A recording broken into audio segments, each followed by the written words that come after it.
All right, greetings, Blazblue Cross Tag Battle gamers here at twitch.tv/Guzman Gaming One on a Sunday as opposed to a Friday or Saturday as of usual. Right at the end of June. Last time we had some of these was at the beginning of June, but we're back. You know what it is. The BB tags are ready to give you some great action on PS4 and PC via BB Tag and Chill and PC Tag and Chill going on at the same damn time. That's crazy. We have the technology to do it somehow. What's up? What's going on, Kraken? My name is Kraken Akin, and joined today is the one, the only, the Lon Lily. How you doing today, Lon? I am doing great. It's finally great to be back to the nice PC Tag, BB Tag action over here on the Guzman Gaming 1 channel. Can't wait. Yeah, absolutely. For myself personally, I feel like I haven't been on the mic for Guzman in like a really long time. So really happy to be back. You know, even though it's been a while, it still feels like home. So Absolutely. but yeah, there's a lot going on here. So BB Tag and Chill and PC Tag and Chill at the same time. 9 entrants for BB Tag and Chill, 14 entrants for PC Tag and Chill. Slight overlap in between. Like we have EX Falchion that's in both, as well as Ryazo, and I think E2 Deku as well. But yeah, we're gonna be constantly switching between both of them, and we're getting started right off the bat. Where we're gonna be having Konjox versus Nepu Nep. Yes. The Nepu locking in the team I would probably associate the most with, the Azrael Yumi. They are a proprietor of many teams, usually comprising of a really big damage character, but I believe the Azrael is the main squeeze. Right, yeah, we saw them play Susanoo Yumi on Wednesday at Wednesday Night Fights, the Parsec edition. So definitely somebody who kind of switches off between teams. Konjox, I've seen this name and this team before. I just can't really put a finger on where. It's not here, but it's somewhere. Yeah, they seem familiar, but either way, they are bringing in a very interesting character, the Celica A Mercury, character you don't really see very often. Right, absolutely. Already starting off super strong. Nepu with the big DP with, and I mean, what more could you ask for in the situation of a Konjox? You know, your Celica is enhanced. You have 4 bars on deck. That's definitely going to be a dead Azrael. Not sure what happened there. Yeah, I just think Nepu just got hit in a lot of situations and just didn't burst out in time and just made one fatal mistake. And like Celica, even though she's not maybe the most threatening character on the surface, she actually does a surprising amount of damage, especially when she is enhanced. Absolutely correct. So the insane start that we're seeing here. Konjox is like fully comfy cozy. Like I said, I think this is the first time I've seen them here, but to just have your first game, BB Tag and Chill tournament go this well, I mean, it has to feel good. Oh, even getting some life back, that insult to injury, very nice. But are you gonna be maybe diminish some kill potential there in doing that? But it still works out. Yeah, I mean they drop the combo at the end, but you know what you call a dropped combo, and then you immediately hit them. We call that a drop select. Indeed, indeed. Simply just a drop opportunity. It's all good. Yeah, I think in doing that hill, the only kill potential they had, unless they were going to do some obtuse cross combo, was just going to cross raid. But it was a bit of an awkward confirm. But I mean, besides that, I mean, absolutely great start for Konjox. Absolutely. And Adachi Celica is definitely seems on the surface at least to be a very potent team for like Celica. I mean, Adachi in general is just going to enable almost everyone in the cast to at least get something going with like BZO mix and his like really finessic assist kit. And Nebu actually going to be swapping over, I think, to kind of counter that, going over to Mika Susanoo to kind of counterplay the Dachi Zio game a lot more with those like probably EX Mika missiles and the Susanoo stick speed, which is great for sniping stuff full screen. Yeah, you know, it was funny. I was actually just thinking about Mika as a character earlier today because I was just like, it's very rare that we see this character, but she is so good. And I mean, like, I think the utilization that it comes to at like higher top level is in this situations where you want to counterplay an Adachi. But I feel like she's so underrepresented even beyond that. Yeah, for sure. Not a lot of Adachi players, or not. There's plenty of Adachi players. Yeah, players. Oh my gosh, very sneaky throw there. Wasn't able to make it burst safe. Nepu trying to find some footing here. Just snipe up with the AZU. Konjak's playing a little bit like an in and out play style, but Nepu sniffing it out and getting a 2B anti-air call, but ooh, unfortunately misses it, but keeping up all the pressure, tries to AZU once again. Oh my gosh, the 2B literally hitting behind Susanoo there and setting up for some decent corner positioning too. My gosh. Yeah, gotta be really careful with this beat. Never mind, just swap her out, active swap into the command grab. Going to be, he's doing a nice chunk of damage on the Celica. Yeah, Konjak needs to be really careful. Nepu hasn't really been spending any bar on much of anything at all. So really the next hit can be absolutely fatal and it comes delivered right to you in the form of a wake-up super. That could be a dead Adachi. Solo Celica. Solo Celica is definitely like a decent solo character, but she's gonna have a little bit of a tough time getting in. Yeah, try to use that Celicar to kind of force an interaction from it. Oh, unfortunately drops a combo. Press. Oh! Yeah. That's a very nice active swap there to bait out that DP, and pretty solid showing there from Nepu Neps. Like there's some interesting stuff going on with the way that they're using Susanoo 5P and Mika's command throw, to where they're active swapping it before the second hit, to where on block it's becoming basically a pretty safe or seemingly like safe command throw setup. But on hit, it's a hit confirm, which is like interesting. I've never seen that kind of setup like that before.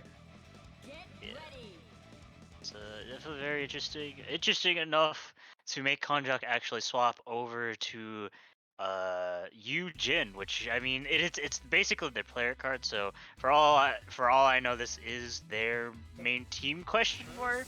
I mean, Jin definitely overall is a very solid team comp. Like Jin's assist kit is like absolutely fantastic in mesh as well with like Narukami's game plan, just having a really good active projectile to help him approach. And I mean, Jin 4P is low key a war crime assist as well. True, yeah, Jin definitely had some pretty decent support potential going on. And I mean, just this team as a whole definitely makes me feel like I'm in a time capsule in like 2019 or something watching this go on. Despite the age and despite the game's lifespan, this team is still very solid overall. Indeed. We can see the pacing of everything has slowed down quite a bit. That was an unfortunate Zeodyne whiff there for Konjak, couldn't really cash in, but... Oh, wow. Yeah, try to go with Zeokar. Oh, getting the command grab, cashing out immediately. Oh, that's actually resident. That might... Okay, didn't kite kill by itself. Gonna need you to be spending that DHC, but you're taking out a character this early. That's always good. Yeah, not the worst thing at all. Not the worst thing in the world at all. I promise I know how to talk. And leaving Jin, who is like the resonance meme when it comes to Toga and such. But I mean, level 2 resonance, and yeah, Nepu has been playing this 2v1 mismatch fantastically thus far. Yeah, there we go, doing it one, but it is baited. Can't really punish it because it's really hard to. And Konjak is definitely going to need to make something happen in this solo 1v2 situation. Going to be setting up that Snowflake. Actually, interesting, hitting Nep. Yeah, pretty good find. The only issue that I'm seeing here is how much outplay Konjak needs to do as Jin in this situation. This is really hard. Like, Konjak has minimal resources. Rampage time is nowhere near. There's no resonance. It's still a 2v1 mismatch. You gotta outplay it as Jin against Nika Susanoo. Like, this is really not easy. Yeah, and it's especially not easy when you're likely going to be dead. Going to be using that assist to stabilize a combo and slamming Jin into the ground. Nep on a set point. Yeah, good hustle from Konjak to have that go as far as it did, but like it was rough. I guess the only ways that it could have been minimized is if they, like, rather than popping the resonance early, just hold on to it for a bit longer to try to make the comeback potential require less outplay. But that was just a rough situation altogether. Definitely an aspect of that resonance game that Konjak did had was the fact that I think he push blocked a couple times before popping resonance, meaning that his meter gain was going to be a lot slower, meaning that he had less access to those chip Kugas that are really good for Jin. So like maybe if he is put in that situation the next time, he might want to be a bit more I don't know exactly the word for, like, maybe a bit more smarter about his push blocks and like when he pops the resonance, so he can get that excellent meter gain in resonance, so he can enforce more of those threatening Kugas. True. I'm inclined to agree with you. Or possibly, you know, just if they, I mean, I feel like on the 2v2 teams, there's always that character that you're like, all right, if it comes down to it and I got to go to 1v2, you know, if nobody got me, I know X character got me. It might be Narukami in this instance for Conjax, because Narukami's not a bad 1v2 fighter at all. Okay. Loving the strike throw mix here. Gonna be throw this time around. Into the corner we go. Time for Conjax to get over the momentum. Oh. Awkward. Yeah, very awkward. Sniffing it out with the mash out, forcing a burst. It is punished accordingly. Oh yeah, too much block stun there, and almost set up a happy birthday situation, but it wasn't quite able to stabilize. Yeah, if Nep delete that command throw by just like a frame or two, I think that would have been money, because I did not see that coming. Oh my gosh, going for some Neta combos. Yeah, that looked absolutely crazy. Oh yeah, gonna be punishing that 2B with the XCO, not quite able to hit it. Ooh. I love that neutral call from Conjax. That was very clean. Yeah, in fact, a lot of Conjax's decision making in this game has been really solid. I think it's just been the conversions that have been off, but the mean look into throw, you love to see it. Yeah, Nepu not ready to tech any of these throws. Gets hit by the 5P, not quite able to convert off it. Just DPing out of that throw that time. DP straight back at you. Very nice. Yeah, this is just 2B. Just do it.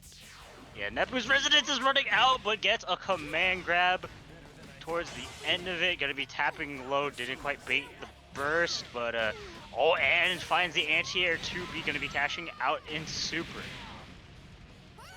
Yeah, this is some good momentum for Nep to start building. I mean, this Mika does still have a good amount of bar. There's some implications that she could have in this matchup, as long as she doesn't get stuck in a wall of mids. Yeah, interesting swap. This is very risky. Yeah, just leaving it up there. Maybe a little bit uncomfortable. That Jin definitely could have been hit a bit more, but Nepu still just staying confident, playing a bit more passively in this 2v1 situation, trying to find the right place to get in, but getting it walled by all these mids. Gets hit by the air mid, no conversion though.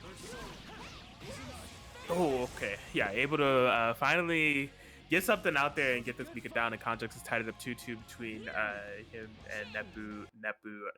There was that Jin tag was super risky. Not only that, the way they active swapped out was super risky, because Conjax did not have any bar for like a super or anything, so I thought Nep was just gonna be like, all right, time to EX Mika missile over here and punish this Jin for thinking they could play the game. But yeah, good like I said, a good kind of recovery here for Conjax in the kind of context of the game 3 in comparison to game 4. Just again, those combo kind of combo routes and kind of stabilization of everything was you know, could use some fine tuning, but there is a game 5 to do so if they're ready to go. Yes, last match of this set, not last set of this set. Not quite. Here we know, no character swaps from Nep. And we are jumping into it. Conjax assist usage has been very good from that last game as well. It's interesting because it's mostly from 5P and some occasional 4Ps. We haven't seen a lot of 6P stuff going on. Yeah. Oh my god, set up a sandwich. Conjax not taking it in it, just DP straight out, sets up the Fortress of Mids. Oh yeah, call that assist way too late. Gonna be getting a happy birthday. Fortunately for Conjax, not gonna be stabilizing. That was gonna be huge on both characters, but still a very good position for Nep. Definitely. Oh my gosh, Mika missiles all over the place. Yeah, Conjax is really persistent with that Jin 5P. That I like. It when it's working, but I feel like in some of the past few calls there have definitely been some errors in terms of putting Jin in danger. We see the result of that here. Yeah, Jin didn't even really get to play that much. A lot of that damage was just put on due to bad assist calls, and look where he is left. A solo Narukami comeback needs to be happy. Going to be cashing out to the Zeodyne. Not going to be a kill on a Susno, but popping the resonance immediately afterwards. Yeah, I think that's a good call. You can see the way that Nep is kind of playing around this Narukami though, like just really abusing some of that air presence that Mika can have, and yeah, just taking the fight to Conjax. That resonance is gone. Backdash is not quite able to punish it. DP straight out. Ooh, throw baits him, but yes, just gonna use that push block to safely get us just no 4-frame air DP. Gonna be punishing that anti-air missing. My gosh, Conjax is moving and grooving here, trying to find any hits that they can. Oh! The air DP does not make any contact. This is looking quite rough. A nice stabilization from Nep and a game 3 for them as well, as they take it 3-2 over Conjux. Definitely good stuff for both players, despite that 2v1 life deficit at play. Conjux definitely was making a good amount of progress, but it's definitely hard no matter what character you're playing to make those comebacks. But still, 3-2 is nothing to scoff at, especially at your first, as far as I know, their first appearance over here at PCTAG and Trail. Yeah, I would say so. So we'll see what they're able to do down there in the losers bracket. A couple other round 1 matches have happened. Another 3-2, not a lot of 3-2s, but another 3-2. Mustache Villain able to take it over Mobius Raven. Moving on, Riazzo got the 3-0 victory over Almighty Waffle. EX Falchion getting the 3-0 win over Hachi. So PCTAG is moving along. On the BBTAG and chill side of things, Scrub was able to get the 3-2 victory over Jade Star. And totally drew DQ'd, unfortunately, seemingly. And E2 Decker getting the 3-1 win over Cyberblast 32. I wasn't paying attention here. Apparently there's a match going on. Yep. We have our next match versus EX Falchion versus Haki. Yeah, I know how to read. But going up against EX Falchion, who I've never seen before. I've heard their name, I think, in some YouTube videos before, but actually seeing them play, this will be my first time locking in Kanji Adachi, which is a team that I'm most familiar for Zankoku for playing. Yeah, pretty much my sentiments exactly. I'm familiar with EX Falchion content, but I've never actually seen them play in a tournament before. But yeah, the character I associate with them is Adachi. I'm surprised to see Kanji though. Kakai trying to navigate around this team is like definitely a big knowledge check. Like when you get the BZO and Kanji stuff going, and just the way that they kind of approach matchup, their winning conditioning game plan, it can feel like it's top tier if you don't know what to do. Oh my god! Just like that was a really disgusting setup. Haki hiding away out, gets the Phantom Pain off it too. Gonna be cashing out into a nice sizable chunk of damage on this Kanji, who needs to be careful. Just divine. I like it. Why not? Gonna be swatching back into the Kanji. I'm not sure if I like that decision. Gets the low check and baits first. Worked out there in that situation. Haki gonna be popping the resonance immediately. Oh yeah, tried to call out something there in the gap between the Azio and the chair, but there was nothing coming out, and the EX Falchion taking the first game. Not bad at all. And I feel like the way we jumped into this, I didn't really even notice the eccentricities of Naoto Kurogane and Teddy that Haki Hakai is using at the moment. That's quite the team. Yeah, I feel like we really didn't touch on team there just because there's so much to say about Kanji Adachi, but yeah, that is definitely a very eccentric team comp. I mean, Teddy's not a character you really ever get to see much outside of like maybe Mustache Villain, especially pairing up with Naoto Kurogane. It'll definitely be interesting. I feel like in theory the team should be good. Both characters can set up sandwiches pretty easily with the assist kit, and Naoto Kurogane 4P can kind of cover the airspace that Teddy might want to be in. So I feel like overall it's a solid comp, but I'm curious to see how exactly it plays out. Yeah, I think you summed that up perfectly. Those were kind of the thoughts that I was having too. It would be interesting to see if Haki Hakai can execute it. Right now, getting some pretty good corner positioning here against EX Falchion. Oh my gosh, Dachi assist kit is nothing to scoff at as well, though. Oh, drink it. Okay. I was just like, yo, you put up the drink, you ain't gonna drink it. Oh my god. Look at this. Yeah, using those EX Rekkas to try to get it. Not really working out. Why Dachi could be something. Seemingly. So EX Falchion not being deterred, finding some great damage on Teddy. Gonna be spending the cross combo into double resonance super. Teddy gonna be bleeding. Oh yeah, it doesn't cash out. Don't worry, it's meter positive. Never mind, wasn't meter positive all, and falls for another Phantom Pain. Nothing personnel kid. Haki Hakai, corner to corner conversions, but oh, the DP at the end. That was not the proper option, and Naoto Kurogane will be going down. Teddy pretty low life when controlling level 3 resonance, and it doesn't look so hot when you're getting hit by the ASU. Plus the chair. Alright, EX Falchion moving along 2-0 over Haki Hakai at the moment, but we're seeing Haki Hakai pull out some stuff. Like those Kurogane combos, they definitely have on deck, and I think their pressure is decently constructed. It's just a little bit of like, stabilizing things, a little bit less mistakes, so I think will go a long way. Also, I like that they're kind of changing their start character. They're going with Teddy Kurogane rather than Kurogane Teddy. I think that'll be more beneficial because of Teddy's strong round start options with like Bear Screw and everything. Also getting that gameplay started with the 4Ps and calling items. However, I don't know. Adachi does have those Asia checks, so. We'll see how it plays out. This could be potentially the last game of the set if Hockey can't make these adaptations.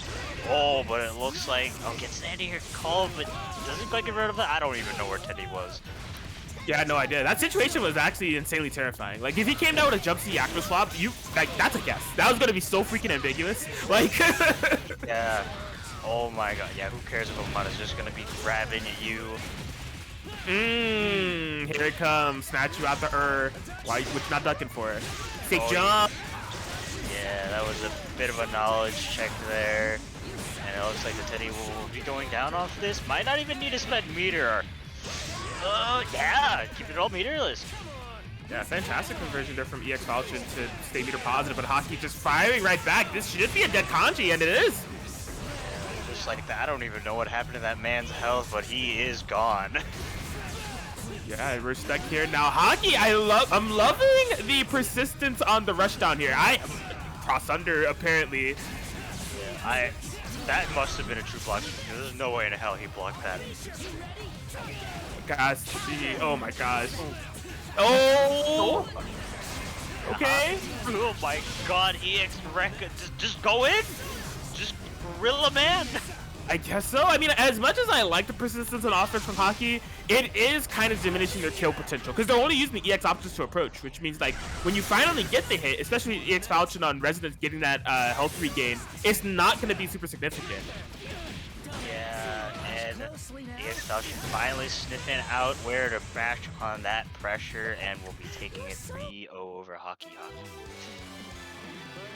Absolutely solid showing the EX Falchion as they're doing quite well in both brackets now. They are in the winners round 3 territory for BBTAG and Chill, and are in the winners round 2 territory for PCTAG and Chill. So still in winners on both sides.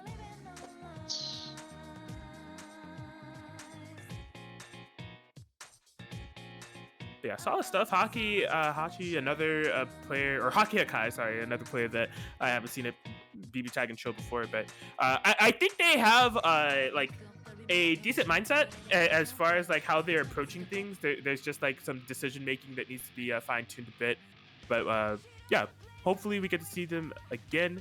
But it seems like we are switching over to the PCTAG and Chill side of things, where we're gonna have Yusuro versus Orax. It looks like Yosuro is locked in with the Yang Waldstein, which is a team comp I have seen from them in the past, but definitely know them most well for the Uadachi. But it looks like they will be gracing us with Yang Mirrors. Your favorite, right? Yep, my favorite way to traumatize me for the rest of my life. Oh my gosh. Yeah, but like Yang Wald is one of those teams. Like I feel like Yang nowadays has kind of found her niche in like the most common partners being Ruby and Carmine. Like that's what we see nowadays. But like back in the day, especially with the old Wald, this was one of the teams that ran amok, and it's still really good in this patch. It's just not played too often nowadays. Unfortunately, they're dropping the combo. Just run in and smack buttons. Why not? All right. Orax getting some stuff started here. That was... I think that Yusuro didn't expect to have to block that Narukami 5P, and so that Yang jump beat just kind of caught them off guard. Fortunately for Yosuro, Yang is a big girl. Gonna be going in, but I am so surprised that that 6P sniped the wall back. That was supposed to be a safe super, I think. Oh, unfortunately got crossed up as well, just eating all of this damage. Yeah, this is a rough situation if you're Yuzuru. You're gonna have a ton of outplay. The jump C active swap for Orax. You gotta basically be in the one-touch zone off of this. It'll be interesting to see if they're gonna set up any Oki or no, just a cash in. Again, Wall can definitely take it, but it can't take much more. Sets up a sandwich scenario. This could be super threatening. Yeah. Oh, yeah. Sniffs it out, knowing how long that window is. And knew Orax was going to go for that mix. Yeah, but unfortunately needed maybe like 5 or 6 more great reads just like that in order to make this happen. It wasn't able to get another one. Orax gonna be getting game 1 in a pretty nice fashion there. It's definitely very dominant. Yeah, see if Yusuro is contemplating swapping. As we said, we do know Yusuro for the Narukami Adachi. We also know Yusuro for the occasional Mitsuru Batista pick, but no, it looks like they're committed to Yang Wald for the time being. Going to be continuing the Yang mirrors. I mean, last match definitely wasn't as cursed as it could have been in terms of like the armor shenanigans. I think for the most part, Orax was playing around Yosuru's like 5B armor usage with just those low checks, but Yang mirrors can go in any. It can go any way, so I'm not gonna be surprised if we're gonna see a 5B round start. Yeah, it'll be a matter of outplay for Yusuro because we saw Wald get sniped multiple times on the assist calls in that round 1. But I mean, if this team gets started, it's terrifying. What a way to get started for Orax. This is the 5C check. Oh, here we go. Yeah, that's danger time right there. Baited the burst too. Fantastic recognition there from Yusuro. Definitely looking like more of his game here. Gonna be cashing out the super just to maintain or acquire that corner positioning. Definitely where you want to be in with Wall. Tries to backdash out the 5P, catching it. And Orax out here doing fuzzy backdash on wake up, playing way too much Guilty Gear. Yusuro, 2 bars on deck. Orax needs to be super careful. The cross combos have been activated. This is going to get really scary. Spins a bar for some of the pressure. Tries to went for a double TRM check. Not biting Yusuro or Orax. Sorry. Wait. Yes. Yes. Oh. Yeah, that's gonna be dead. That's safe. Active swap conversion. Okay. I mean, Orax has the 2v1 advantage, but that wall is super healthy, and Orax's characters are super low. Oh, they're... One of them is super dead. Like... Yeah, oh, and both of them are super dead. Yikes. Yeah, that's one of those situations with BBTAG, man, where like you kill a character on the mismatch. Maybe like your opponent has like a super healthy character, but then like a about to die other character. You kill that character that's about to die, and then super healthy character comes in and is like, all right, well, I got all this health to gamble, resonance to play with, and if I tap any of your characters, they're dead. It's just like you got to be kind of careful about how you approach, because you want to abuse the mismatch. You want to get your cross combo and get your continue to play your game plan in the 2v1, but you have to play it perfectly. And if you don't, you're all of a sudden at a huge deficit. Definitely that poor active swap there at the end definitely was a showcase of how exactly you gotta be careful in those even if you are in a 2v1 situation. Yeah, but solid stuff to Yusuro. We definitely saw way more of the threatening situation that Yang Wald can get going. It's just a matter of getting started for these two. Oh, something happened. Very unfortunate. Usually Yang hooks it up. Like when it comes to doing these side-to-side combos of hitting the 5A, going into like 5B and such, she'll just auto turn around wherever she needs to go and hook it up. But that was just a cursed interaction where it just did not work out there for Orax. Yeah, but still good for Orax. This was another sandwich scenario. Nice tech on the throw. Oh my gosh, chemise. Okay. Anti-DP there from Orax. Oh, that's... Man, why do you have that? IAD back jump A or B, whatever it is. Either way, it's cheap. Yes. Yang is just being blessed for once. Yeah, rare footage of Yang's 6P anti-airing there. Oh my gosh, forced out situation. Welcome to Chaos. Yeah, they're going to be cashing out immediately into the punch super. Going to be putting Yang in semblance after this.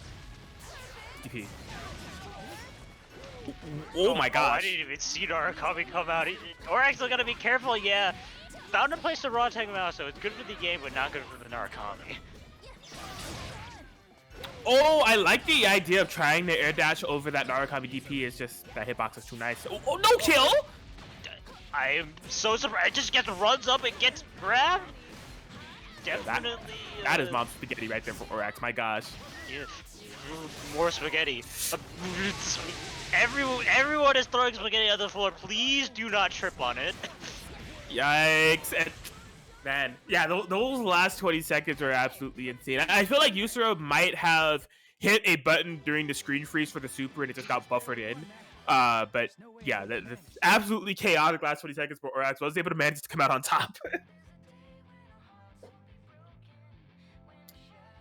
All right, these two are going on long haul. It looks like Yusuro is not going to be inclined to switch off of the Yang Bears, so this is going to be a reality long commentating Yang Bears for possibly a Game 5 situation, but we're only at Game 4 for now. You know, they've been very kind and generous to me. We haven't really gotten to see cursed Yang moments. There have been cursed things, but I'm more attributing that to the game being whack. Fair enough. All right, well, these Narukami assists for Orax, they've been working out in very interesting ways. Like that 5P giving Yang that conversion in that situation was really nice. Just trying to keep the pressure on Yusuro here is Orax. Oh, nice active swap.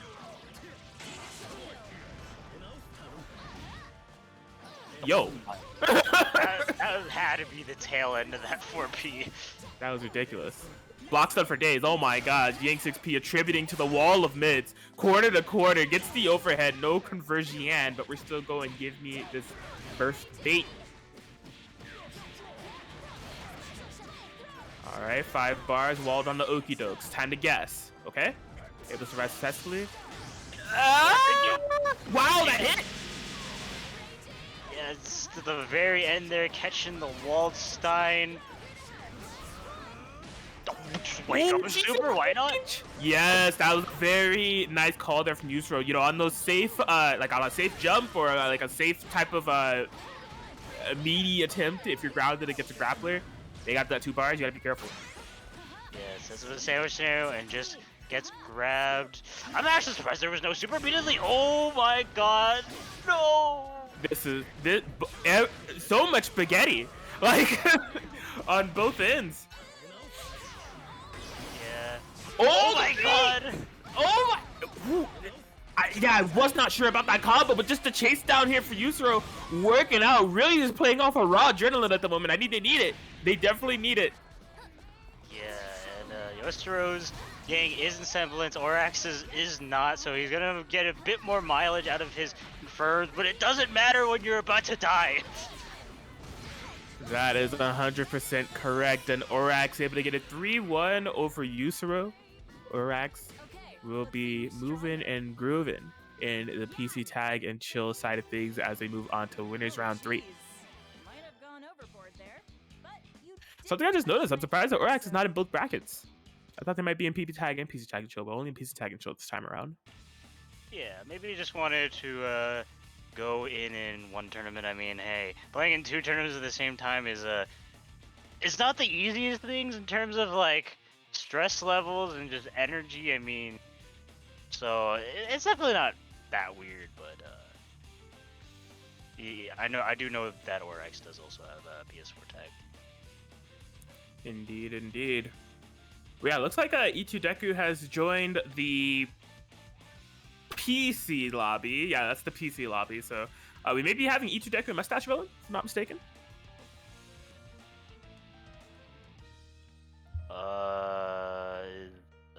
I mean, E2 Deku is in the lobby, unless. Wait, did you say EX Fashion or Mustache Villain? They're both playing in round 2.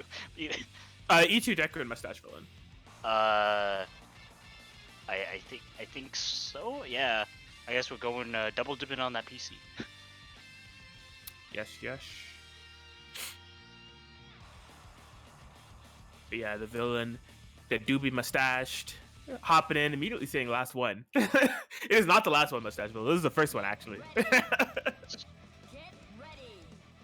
knows? Maybe this is that was a threat. It's like, yo, this is the final battle between us two. We're never allowed to fight ever again after this. Possibly. Can't escape from Cross of Fate until now. Well, Ruby, you having fun? Oh, what? Yo, what are these colors? Guzman PCTAG custom colors. Very nice. That Yang color looks really familiar. I think that's a Ruby character. Isn't that the teacher from season 1? I'm not sure. Anyways. Mustache Villain, Mustache Villain coming off. I mean, it was a bit ago, but Project Tsukiyomi West Coast did happen. Mustache Villain had a fantastic showing. I think they ended up 9th altogether, and West Coast they had a really, really solid run. Yes, definitely. Very strong player who shows up pretty much almost every week now and has a great showing. But I mean, so far this Teddy ain't looking so hot. Yeah, this is rough here for the Circus. Tager coming in to try to save the day. Spark bolts, anything. But Itodeku has gotten that momentum started. Yang Ruby Blender is definitely blending right now. Goes in with the 5C. Man, every time I see Yang do that, I'm like, I think that was a missing input on jump C. But then I think about it, I'm like, it doesn't really matter. Like, it's the same thing at the end of the day. Oh my gosh, the tech catch. Yeah, Mustache Villain finding a good place to DP out. Has to be really careful though. Not liking how long he's keeping in this Tager. Oh yeah, that didn't work out. I actually thought Mustache Villain maybe would have woke up super there, just spin all 4 bars or something, because it was getting rough. Yeah, I need Ruby to drink. And sauce! She has it all! Oh, D tries to deep the bomb! Oh my god! Uh-oh, that may have been just what he needed. Mustache Villain. Oh, the combo! But does it matter? What is the happening? circus! The circus! Oh my god! Gets the counter hit by B. Drops the. Oh Yikes. no! Yikes! Yikes! Oh my gosh! Mustache Villain got a miracle. That bomb placement was absolutely a miracle to get some chaos started. Boy, was the chaos really ramping up. But nah, Yang was burning, and that bear was definitely dying, unfortunately. Yeah, that was I mean, I didn't really get to preface this. I mean, if you've never seen Mustache Villain before, his team is definitely a wild, wild circus. And I mean, with half the performers gone, it was still a wild ride. Yes, I mean, it also just kind of speaks to Mustache Villain's skill as a player that we've been seeing kind of develop as of late. Like, Mustache Villain is a terrifying person to have to face in bracket. And I mean, some of it comes from the niche team, but, you know, a lot of it has to be attributed to their skill as a player as well. Definitely a very, very good, solid player overall. Yeah, as of right now, starting off a bit stronger than the last game with this Teddy not getting bullied. And this is where things can get rough if you're the defender. Yeah, and it looks like of it.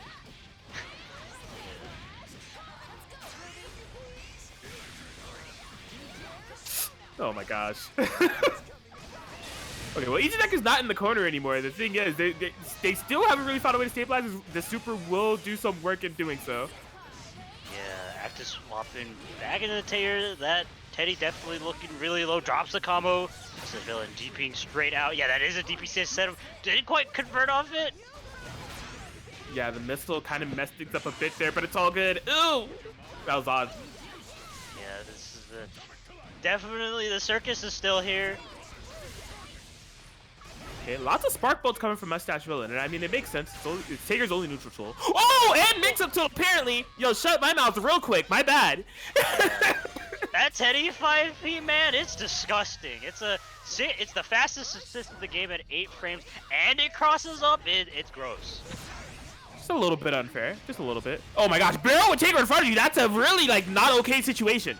Yeah, I like Deku's patience there, just the willingness to not jump there because Mustache Villain knew that might be the option. Yeah, that's an overhead.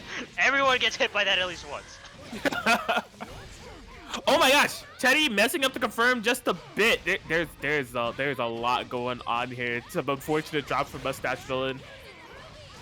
Yeah, and we are about to hit Rampage time.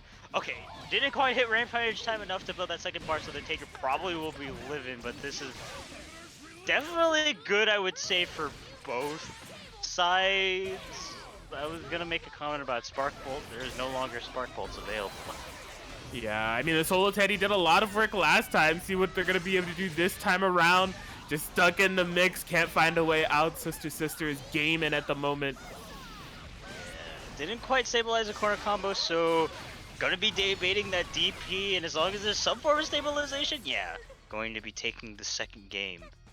Dude, that's like a day zero thing that Ruby can do, and every time I see it, I'm like, that's not fair. Cause like think about it, it's an instant cross up, I don't know the frames on it, but like really hard to react to. It's kind of like a guess, DP safe, and it's just like even if you guess right, she's calling an assist to get it started. She could just cross combo and keep mixing you like that. That situation sucks. Like. Yeah, I mean, Ruby Rose is a pretty strong character, and that is one of many reasons why she's good. Yes. All right, well, E2 Deku really piling it on at the moment. 2-0 up over Mustache Villain. And oh my gosh, the B button coming in. It's so much handier for E2 Deku at the moment. Yeah, it's a 5B, it has armor, and apparently it also anti-airs. Okay. Mustache Villain says, I got buttons on my own. Into the corner we go. Stand up. Wedge catapult. Yeah, not going to be taking all that unskilled damage. Oh my god, unfortunately dropped the combo, but gets counter hit 5 bead. Hey, these have been some fantastic calls from Mustache Villain since this Taker has been in. Resetting that situation, this time on the other sister. Nothing hit Ruby there. I think E2 Deku was respecting the Teddy 5P, but there was actually a lot of space for Ruby to act there. Oh! Yeah, Ball do not live in a reality where that is a grab and move. Oh, unfortunately, the Drake actually making so sure that combo didn't kill, but the DP will. Bars. Oh, that's safe. Yeah, you can tell Mustache Villain was trying to get ready for that conversion. It was just a little bit too happy. What? I don't know what's going on there. Oh my god! Okay, yeah, this is definitely the circus. There's things on the screen that I didn't know were gonna be there. Like this neutral, like what Mustache's Villain is doing. The reads are coming into play. It's rough. E2 Deku needs a lot to get out of the situation with Solo Ruby, and yeah, it's just not gonna work out. But 5B, like I said, it's really fast, so just able to whiff punish it, and Mustache Villain finally getting one on the board. Definitely. Yeah, that bomb being behind Ruby, that situation, if you're defending where Teddy is like calling items off screen, you have to be super cognizant because you can't see him. So you need to know what he had in his item queue to know what's potentially behind you or what's potentially incoming. Because like if he sets up freaking barrels in the air and like Taker's on the ground, like you have to have some type of queue to know that's coming. That's really important information to know. Yeah. I'm just saying, little friendly tip, if you got headphones, use them against Teddy. Yes. Alright, well, Mustache Villain staying alive. E2 Deku still looking to close this out. Push look out. Finally getting out of the corner and able to whiff punish the 5B and baits the burst. Yeah, I'm liking that air to ground with the Teddy jump B as well. Mustache Villain is really starting to find their footing, it feels like. Oh my gosh, just cross up and then checks the toes. E2 Deku might have been trying to up back. That move is plus toy. Uh-oh. Good air to air. Rhythm got able to convert off it. Good jump out as well, but can't block the 5C. Impossible. Do it again. Yup. You knew. You knew. I knew it. Hey man, when the grappler puts you in the corner, you gotta worry about 3 options. Them pressing a button, or 5C, or grab. True. That is the will of options. Oh my gosh. So the will of options for Yang though, there's only one. It's 5B. It's 5B of the gods, especially coming out from E2 Deku, who has a very blessed 5B. Magnets, how do they work? Very much in Mustache Villain's favor in that instance. Cause holy crap, got to get a conversion off that, but she's burning. I can't believe there wasn't a challenge from Itsudeku. Yeah, I just don't think they believed. Gets checked low. Is there a Curry on rotation? I actually don't know. If there is, that probably will be a kill. Oh, what happened? I don't know. Mustache Villain put a bunch of hitboxes on screen, and Itsudeku tried to challenge her armor, and she died. Yeah, that's the most elegant way you can definitely put that. But Mustache Villain finally tying up this set, and looks like he's on his way to making this reverse sweep happen. Yeah, I think that last game was the most comfortable Mustache Villain game we've seen thus far. Really, just the Teddy was, getting started and putting Itsudeku under a good amount of pressure. And then Tager has been pretty consistent for Mustache Villain throughout the entirety of the set too. And so that kind of maintained in the last game. So pressure's kind of on Itsudeku at this moment to kind of figure out a way around the circus. Nice jump out, and actually said it was a sandwich off that. Yeah, gets the EX command grab too. And baits the burst. It looks like Itsudeku definitely making strides. I'm sorry. Never mind. It was just the drop option select. Everything is fine. For Itsudeku, not for Mustache Villain. This is rough.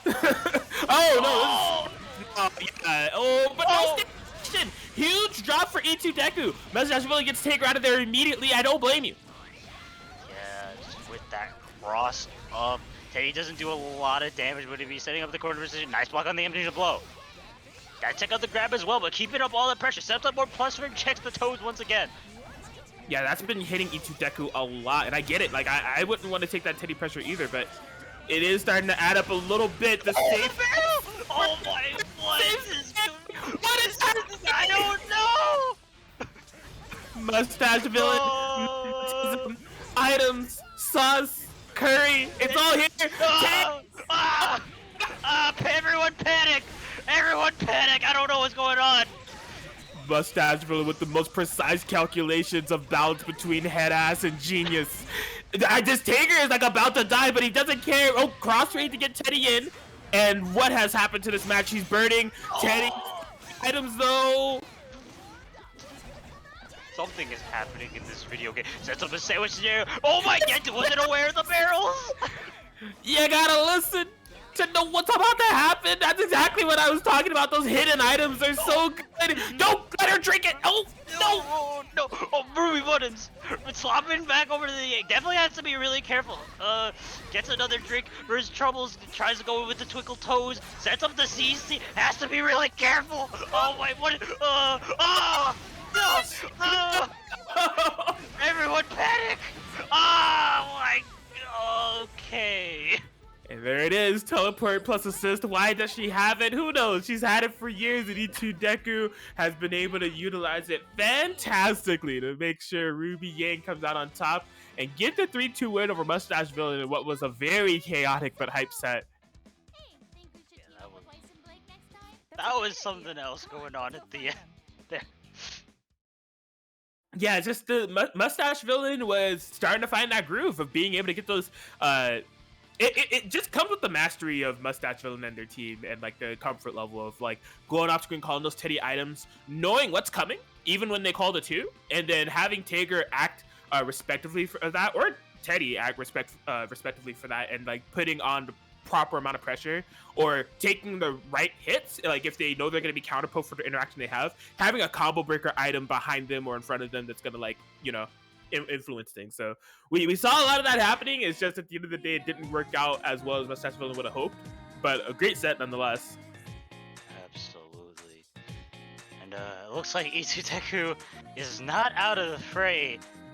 If I'm reading these names correctly, we will be having Itsudeku versus EX Falchion next. That is correct. Yeah, this is going to be determining the winner's final side of BBTAG and Chill, so the PS4. Yoflame Scrub has filled one of those slots. They were able to get the 3-1 win over Riazo to do so. So Itsudeku versus EX Falchion will be determining who's going to be their opponent.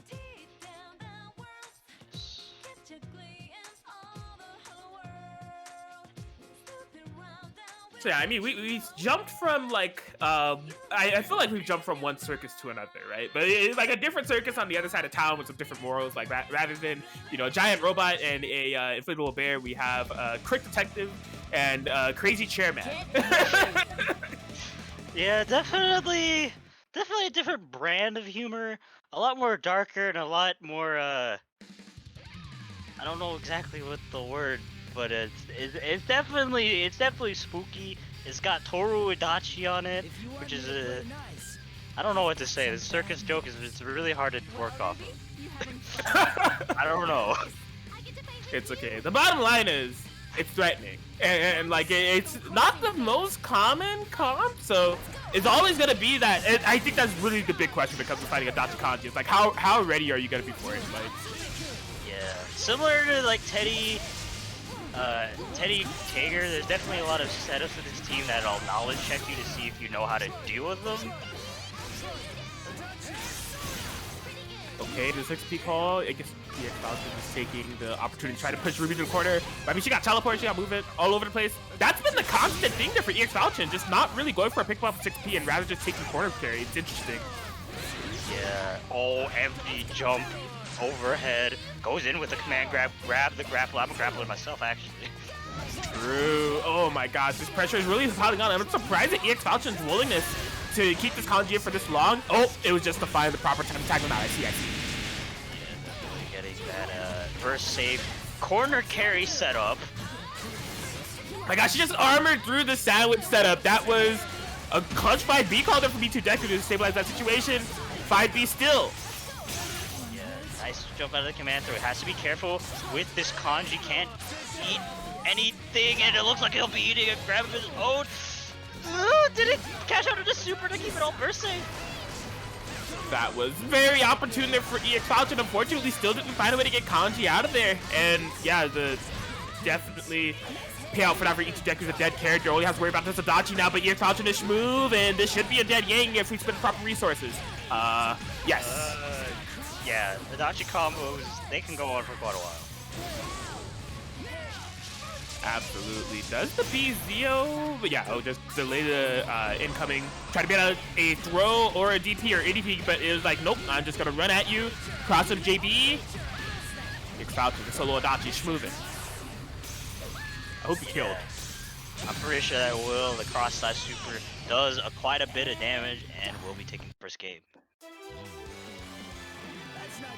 Solid stuff. Well, despite having a bit of issue of getting the typical 2v2 game that we expect out of Adachi and Kanji, and it was mostly just due to Kanji constantly being under pressure and dying pretty early. EX Falcon plus muscles definitely came into play anyways. You know, definitely some good 1v2 centric gameplay with Adachi against this terrifying comp that is Yang Ruby. So yeah, some nice outplay coming out. Sure. Those cross-up JBs were definitely the thing giving EX Falcon the most amount of advantage in that 2v1 game. Just Itudeku never ready for it and just getting caught so many times. Let's see if EX Falcon can keep up this momentum. I mean, the benefit of taking a game like that is that you still haven't exposed to Itudeku your full game plan, so there's still stuff that Itudeku has not seen while you're at a game advantage. Right, gets the Warble Blade confirmed, not quite able to convert off of it, just running up in 5B, no fear, sets up a sandwich, actually, but excellent defense. I definitely would have gotten hit right there. I got hit 7 times. Oh my god, yeah, trying to anti-air Ruby, it's harder than you think because those teleports just stay in the air forever.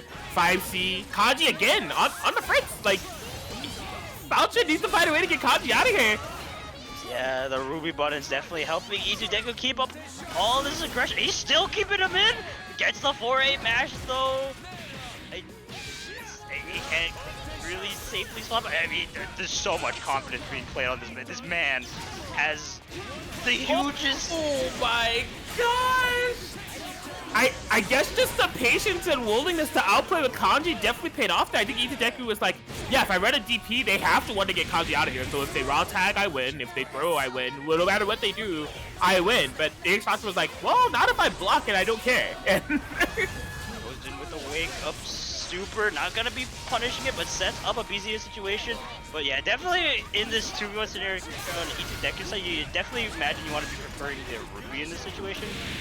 I mean, not when she's dead, but yeah, her gigantic buttons and air teleports can definitely nullify a lot of what Kanji Kanji Adachi can have to offer in terms of like neutral game, but just unfortunately for ET Deck, just got caught in a bad situation. Yeah, this is a very interesting style of play from EX Falchion. I feel like they are not afraid to keep the matchup up close, because we even saw them tag into the Kanji when it was a 2v1, just keeping their pressure going and all, but they are keeping the matchup up close, whether it's like on block or in presence or even off the Adachi 6Ps. We've seen with Kanji, rather than getting a pickup, they're just pushing to the corner. So yeah, very interesting style of play that's paying off quite a bit. Oh, air unblockable.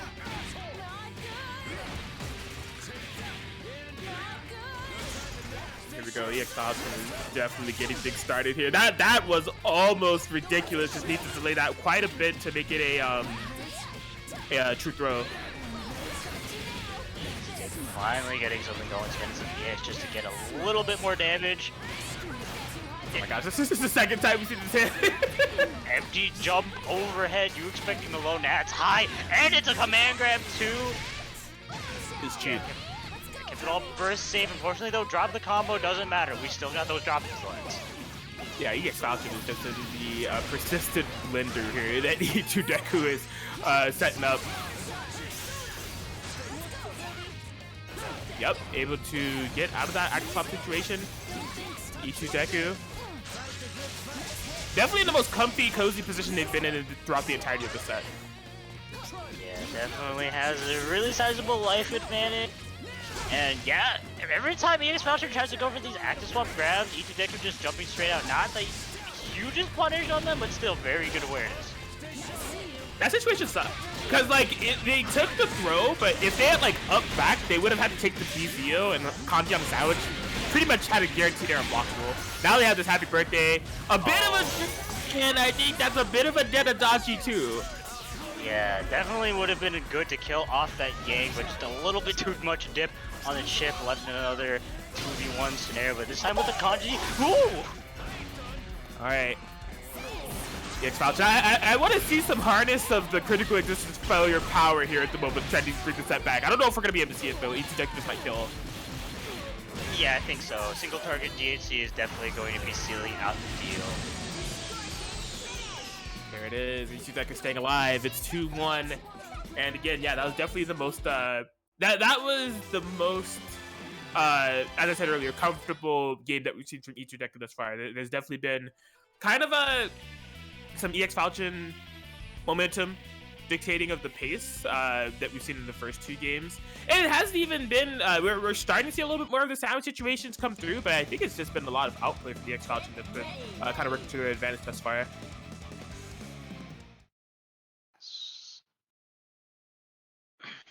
Yeah, we'll have to see how EX Falchion avoids those situations, because E2 Deku got a lot of pressure started in that game 3.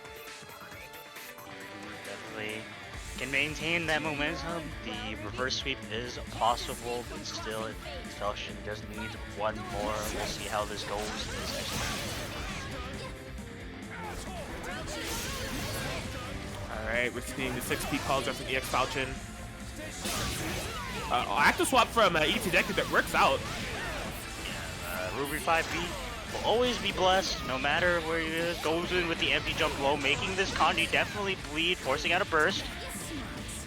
Yeah, and this is where things go bad for EX Falchion. I feel like E2 Deku has been able to set up the situation pretty much every game, to where they get the Yang coming in off the Ruby active swap. That's gonna be a punish on Adachi, but not on Kanji. But the double super will do just what they were looking to do all along. This is really rough for EX Falchion at this point. Yeah. I don't know what's going on, but it's gonna be killing off the Kanji. E2 Deku with a huge life advantage is gonna be clipping the toes a little bit, and this should be a kill. Yes, the Chaos is pursuing E2 Deku. Really working on this reverse sweep at this point. We're tied up 2-2. And yeah, it's just been a matter of E2 Deku not only consistently being able to get started, but being able to get big payoffs from getting started as well. I'm not sure what EX Falchion wants to do to kind of subvert that, whether it's like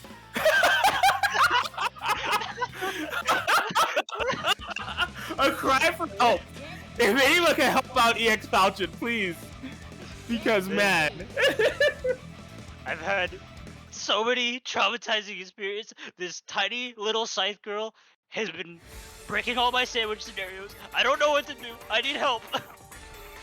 Man, that has to be the statement that's going through EX Falchion's head when they're in the corner, right? Because like that is where things are falling apart. E2 Deku is getting that pressure going, the blocks done, high lows all day. Pretty much every initial high low E2 Deku has gone for in the corner of those interactions has been successful. And Yang hurts. This team hurts. Like, yeah, trade on pretty much everything. Oh my gosh, no. Okay, EX Falchion says, okay, if you're gonna corner me, I'm gonna put some stuff on the screen to make sure that it doesn't happen. Zeos and such, Kanji's in. Sandwich situation, this is rough.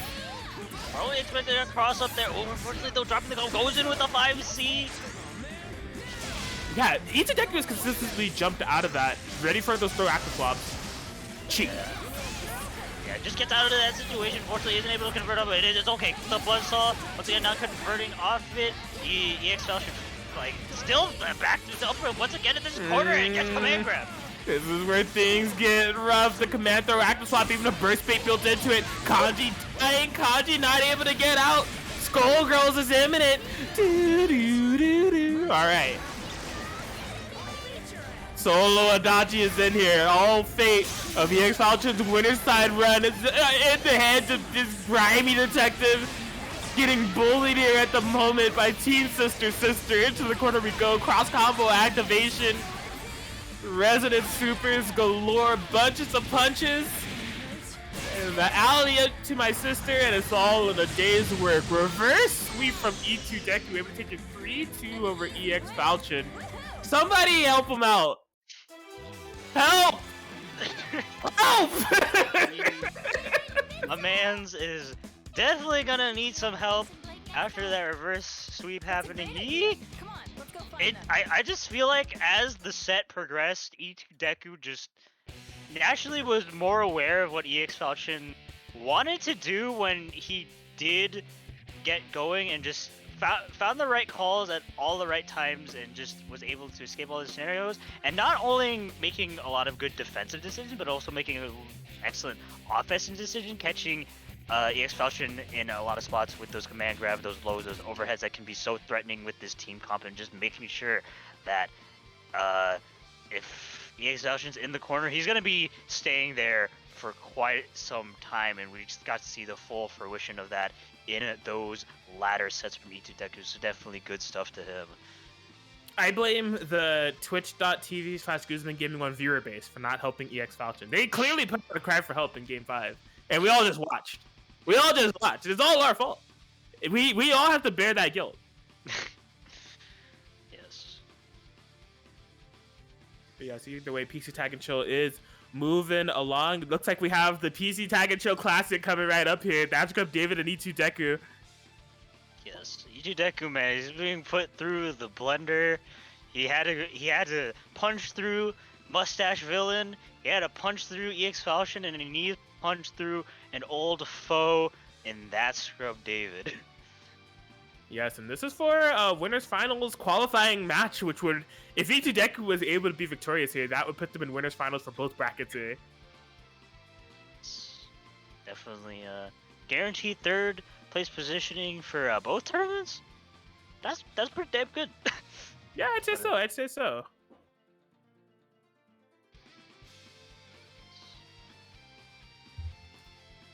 Yeah, it looks like we're waiting for E2 Deku. I mean, they probably have to switch, like, consoles and setups and all types of stuff. So while they're getting that started, hope you guys have been enjoying BBTAG and Chill and PCTAG and Chill here at twitch.tv/Guzman Gaming 1. You know, there's been some Strive tournaments happening as of late, but we have not forgotten about BBTAG. You best believe that action is coming right back to you. Be sure to check out Guzman socials. You know, if you want to join these tournaments in the future for BBTAG or go to your Strive, you know, the Discord link is in the chat right now. You can follow Guzman on Twitter to stay up to date with when these tournaments are getting announced, when they're happening, what's going on, all things Guzman Gaming. And if this bracket and, you know, this tournament is just so nice, you got to see it twice, check out Guzman on YouTube, who has been really diligent as of late, kind of uploading the back catalog of all the tournaments that have been happening here at twitch.tv/Guzman Gaming 1. And who knows, maybe some, look, I'm not trying to put any pressure on Guzman. I don't know what's going on, but Guzman has been pretty consistent when there's a new Grand Blue character, they do like a Grand Blue character tutorial overview of like a intro to the character. And I mean, we just had it's Seox 6, whatever his name is. He was announced, so that may be coming soon. Who knows? But yeah, so there's anime FGC content. Be sure to check out Guzman's YouTube as well. Make sure you show your love and support for our wonderful TO and streamer. Yes, I'm purposefully trying to forget that character's name because I was expecting some other characters. I was disappointed. I don't play Grubble, so I can't be disappointed. It's okay. I'll harbor this disappointment subconsciously as I commentate this match, but I won't let it affect my energy because I mean this is the one. This is one of those ones, man. That's Scrub David versus the E2 Deku, the classic. Joker colors on That's Scrub David. I'd expect nothing less. E2 Deku, of course, coming in with Sister. We already know what they're capable of. It's time for chaos. Chains plus 6P against the power of Sisterhood. We shall see who overcomes this classic PC tag matchup. Round 1 starting now. Alright, That's Scrub David. Yikes. Are they jumps or are they? Oh my gosh, what happened to his health, bro? I don't know. Doubt this will be a burst safe kill. Yeah, not going to finish her off quite yet, but gotta be really careful. Yeah, just using that time to raw tag. Gosh, yeah, this team. I feel like it's been a while since I've seen That's Scrub David play, and like I know in theory how annoying it could be, but just like seeing it being pulled off again and like against E2 Deku of all people is just giving me that PTSD. It's just giving me those fond memories of what we've been seeing throughout these two playing each other for the years. Man, but E2 Deku find a way out in a big fashion. Now that's a huge drop. Hotenjin. Oh, use the wrong. This is what you can expect. Yes, basically. There's definitely some sloppiness going on there, but that's good. They've been able to make the best of it. Just DP. Just DP. Just do it. Simply just DP. Why not? Why? Blocking doesn't exist. We don't believe in blocking. Yes. Blocking is purely a choice. All right? It's a decision. It's not a necessity. All right. David going with a very that was a very That Scrub David match. Like there's sometimes David just has those, there's some matches that Scrub David has that's just like, man, he's playing out of his mind and like his decision making is super on point. And then there's some matches that happen and I'm just like, I'm not sure how much of this was intentional. I'm not sure how much of this was spaghetti, but literally everything they do is just like, well, I mean, it worked though. Like, yeah, he's definitely a very wild player. Oh, keeping out, but yeah, this is definitely reminding me of the past. It's always cursed down here. Basically. Yeah, that's from David using the Hazama J, just trying to make sure that Ruby is out of his airspace. Gonna be converting off that 6-speed. Doesn't quite beat the burst though. Oh my gosh, that's good, David. Oh, the mid combo reset, another reset. I don't know if it was intentional, but like, Yang nearly died for that. Yeah, I'm so surprised there wasn't a cash out into super any earlier. Oh my god, crosses up with a 5B, gonna get a happy birthday on both characters, getting some of that assist gauge back, so we'll be able to get a sizable chunk of damage on both characters if he decides to spin it, and it looks like it will. Oh, it's too late! It's too late! Oh my gosh, is she dead? She's not dead, yeah. But man, that sucks. Yeah, that sucks a lot. I mean, never mind. Wow. It's funny, because it's very similar to what we saw from game 1. It was That Scrub David doing That Scrub David things. E2 Deku gets the happy birthday. It could be the big turnaround. And then something happens, it falls apart, and then That Scrub David goes back to the That Scrub David thing. Man, heartbreaker for E2 Deku there. Yes, but this has been... E2 Deku has definitely been in this spot before. We just saw it in the last minute. He's down 2 games. But if you believe in the power of the E2 Deku, the reverse sweep is possible, but it looks like That Scrub David is currently on a roll. Yeah, David is on a whole another level at the moment. I don't know why that was a 4-7 situation. I thought the screen kind of pull with Ruby being on the screen was not going to allow for that to happen. We're proving Ron setting up more of those plus frames. Unfortunately, the 5BB missing out and sets up a sandwich scenario, getting crossed up in the process. I think that's going to be the win condition here for Deku. You know, we saw them getting a little bit of grounded pressure going. That's what they need. They need to, like, when they have that scrub David pin, when they have him grounded, just keep him under pressure. Don't let this happen. Don't let Change plus Adachi as this happen. Yeah, Change plus Adachi is just the hallmark of that scrub David team call. Just runs into the 5B though, able to get rid of it accordingly. Never mind, drops combo, but still looking good, keeping all this pressure. Gets a grab straight in the chain, keeps it all burst safe, goes in for another grab. Yeah, and that's what David was willing to kind of let that combo ride for as long as possible. It's like, yo, the choice is yours. It's either Ruby or Yang, and Deku chose for Yang to go down in this instance. If that was the right decision or not, I'm not sure, but Ruby is coming in with a level 4 resonance, but gonna need a miracle to make this happen. Oh, no. Oh, that's well, yeah. Okay, so, oh my god, but fumbles the bag! Oh no! Due to the starter. Okay, no, drops the combo. I don't know if that was gonna kill it. That constant bags are being fumbled. There's nothing but bags on the floor. Nothing. No one can hold a bag to save their life. It's just plastic bags smothered in oil of some kind. They can't hold it. I don't know what's going on. Okay. Okay. That scrub David. Able to take possibly the most of that scrub David-esque 3-0 I've ever seen in my life. Like, that was... My gosh. I don't know. There's just like there's constant bags being fumbled. There's drop combo after drop combo after drop. I don't know, man. Yeah, that was I don't know what to say. Besides, spaghetti is a tripping hazard. It's not incorrect. I mean, Deku not gonna be able to live out the dream of double winners finals in the PC and PS4 bracket. They will be dropping over to the loser side, but not out of it. We'll have to see how this bracket plays out. There's actually some round 2 situations that haven't played out yet between Orax and EX Falcon that may be going on right now. I know EX Falcon is also kind of cooking in both brackets at the moment, so yeah. BBTAG and chill, PCTAG and chill, Mom Spaghetti edition. Absolutely. Those I don't know. It's too much spaghetti, man.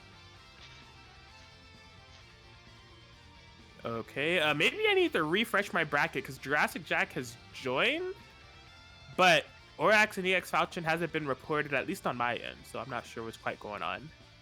He's just waiting in the lobby for that match to finish up. I see.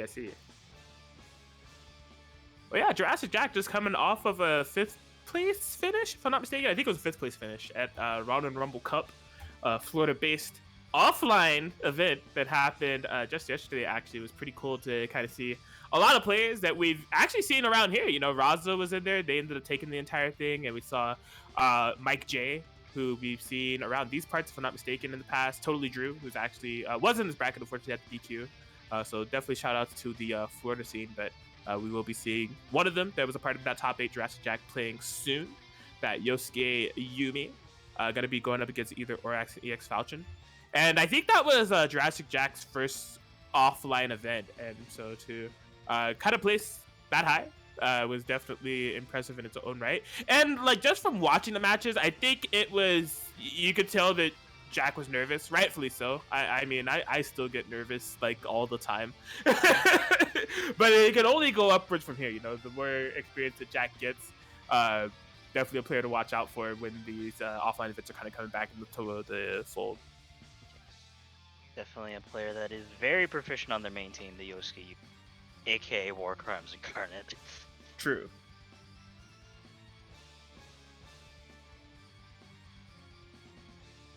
Yeah, I think either of these matchups would be very interesting. Because in terms of like most notably the EX Voucher versus Jurassic Jack matchup, just to kind of call a spade, because I don't know, man. Adachi Kanji, I don't know how much experience Jack has against that, and having that matchup against Yosuke Yumi is something I can only imagine just going to just lead to outright chaos. So. Yeah, it'll definitely be chaos, though. I feel like it'll be chaos definitely in Jurassic Jack's favor. Kanji is definitely one of those characters with very poor air control and like just air neutral in general, not really himself able to contest a lot of what Yosuke has to do, especially with Yumi assist behind him. Though I feel like a thing that'll play a very big part while Adachi is actually on screen is that Kanji 4P, because it is a very vertically long assist. I think it hits like basically as far as vertically as you can go. It's basically like a mini Mangatsu Mandala in that sense. So like that'll definitely help Adachi play the neutral game a lot. And just in general, I feel like Adachi does well against Yosuke because he does have a full screen check option that I don't think Yosuke can really like moonsault out of and like avoid that well. Though that being said, Yosuke does also have those moonsaults to go over any Bizio like setup set Expulsion might want to do. So it'll be a sight to see, but that's if that match happens. Yeah, Adachi Yosuke is an interesting one. I think you summed it up pretty well there, to where Azio can be like a nice instant check. But if you're trying to go for any like Bizio stuff, that's where Yosuke, similarly to like Ruby and other characters that we see, just kind of fly over it or just kind of navigate through it properly. So I know personally, Yang Adachi was something that I would sometimes pick into Yosuke Adachi players, just because like I didn't think the match was too awful. There's some interesting things you could do, but we're actually switching over to PS4. It looks like we're going to the winners finals over there. Yosuke Scrub and Ichideku. Alright. We having the rubbing mirror, Yosuke Scrub versus Ichideku. And definitely, I feel like I haven't seen Yosuke Scrub play in quite a while, so it's exciting to see him here. Yeah, in terms of, I mean, we haven't seen Yosuke Scrub play in quite a few instances. I mean, in terms of WNF, Scrub has been busy with some IRL stuff that has really, like, permitted them to enter WNF as of late.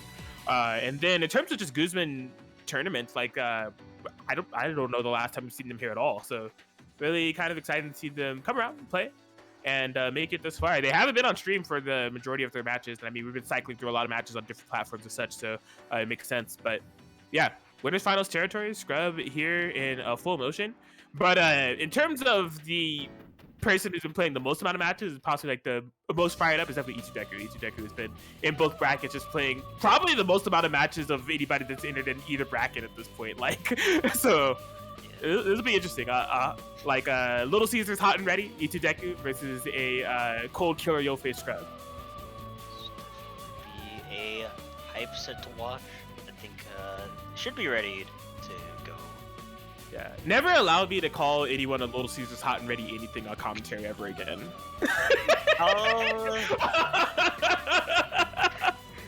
Like, I think I want to ban myself for that, actually. I didn't pay attention to it. I didn't pay attention to it until you mentioned it. Yo, what the hell, Atkins? No, that was kind of clean, though. Because, like, he's on fire. He's hot, and he plays Yang. That's bars. And I called Yosuke Scrub the cold killer because, like, he's kind of cold. He hasn't been playing that many matches. He's only played 2. But, I mean, he's a killer. Like, it was bars, but, like, as I said it, I was like, I mean, it's like a triple entendre, but, like, I didn't have to. You know, the ban status of my fellow commentator Kraken Atkins will be decided at a future point in time. But I just don't. I mean, shout out to Little Caesars, but like at the same time, no, no, please. Man, that's why we need the Little Caesars sponsorship. Like, just cut right over to a Little Caesars ad. I mean, Scrub is literally giving us the script right now in the chat. Actors, they just added pepperoni and cheese stuffed crust. It's a wrap. Like, hey, that would have been a perfect segue.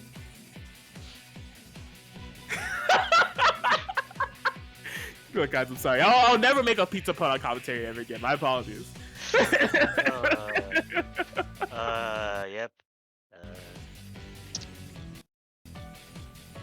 I have... What is happening at the moment? Guzman is schmixing me. I don't know what's going. You know, the simple solution. We don't know who's up next, so we're just gonna play them both at the exact same time in like what is this, like widescreen mode, dual vision, dude. He controlling the characters at the same time. My man's has the dual shocks. Look, I don't know, man. All I know is that I need something to start immediately because Scrub is actually DMing me about Little Caesars right now, and I need him to play a match so this can stop. I want to play a match. I don't know what's going on. Shout out to Little Caesars, but at the same time, what is going on with Little Caesars? I don't know. What's happening? Okay, a match has started. Yeah, we're just swapping. I guess we just had both at the same time. It's like, you know what? Whoever gets here first is the first gamer. I guess E2 Deku is the one that locked in. So yeah, as a reminder, this is winners finals for BBTAG and Chill, PS4 side of things. Yo face Scrub versus E2 Deku.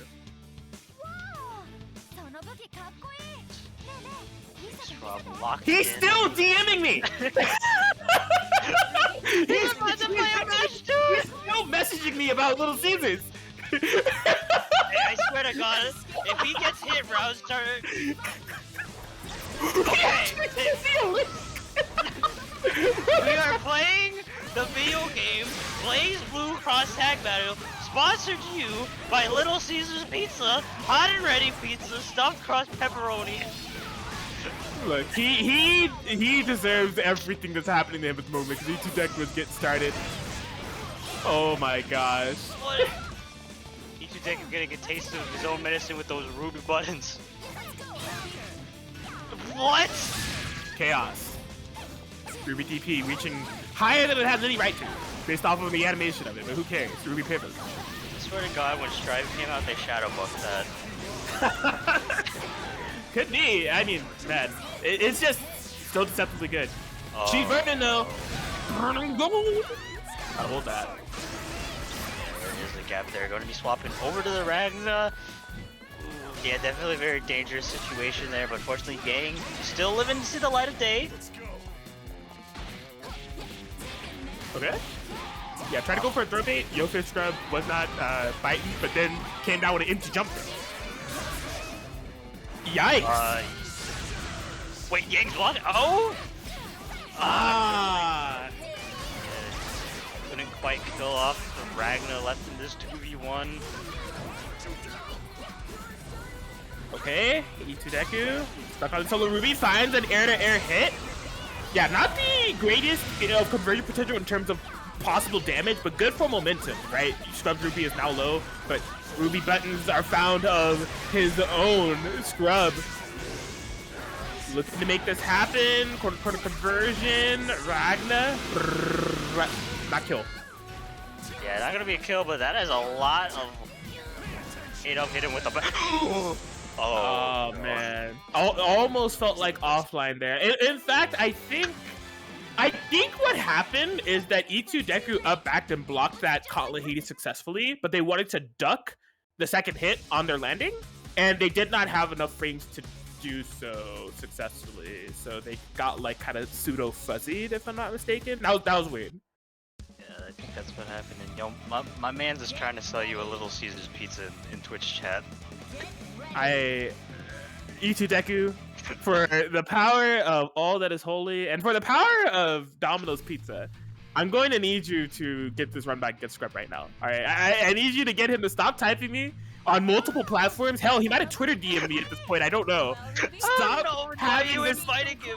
Stop having this man DM me about Little Caesars. I don't want to hear it. Oh, okay. Just gonna be matched now. Not gonna be able to tag Rhino for a happy birthday stabilization.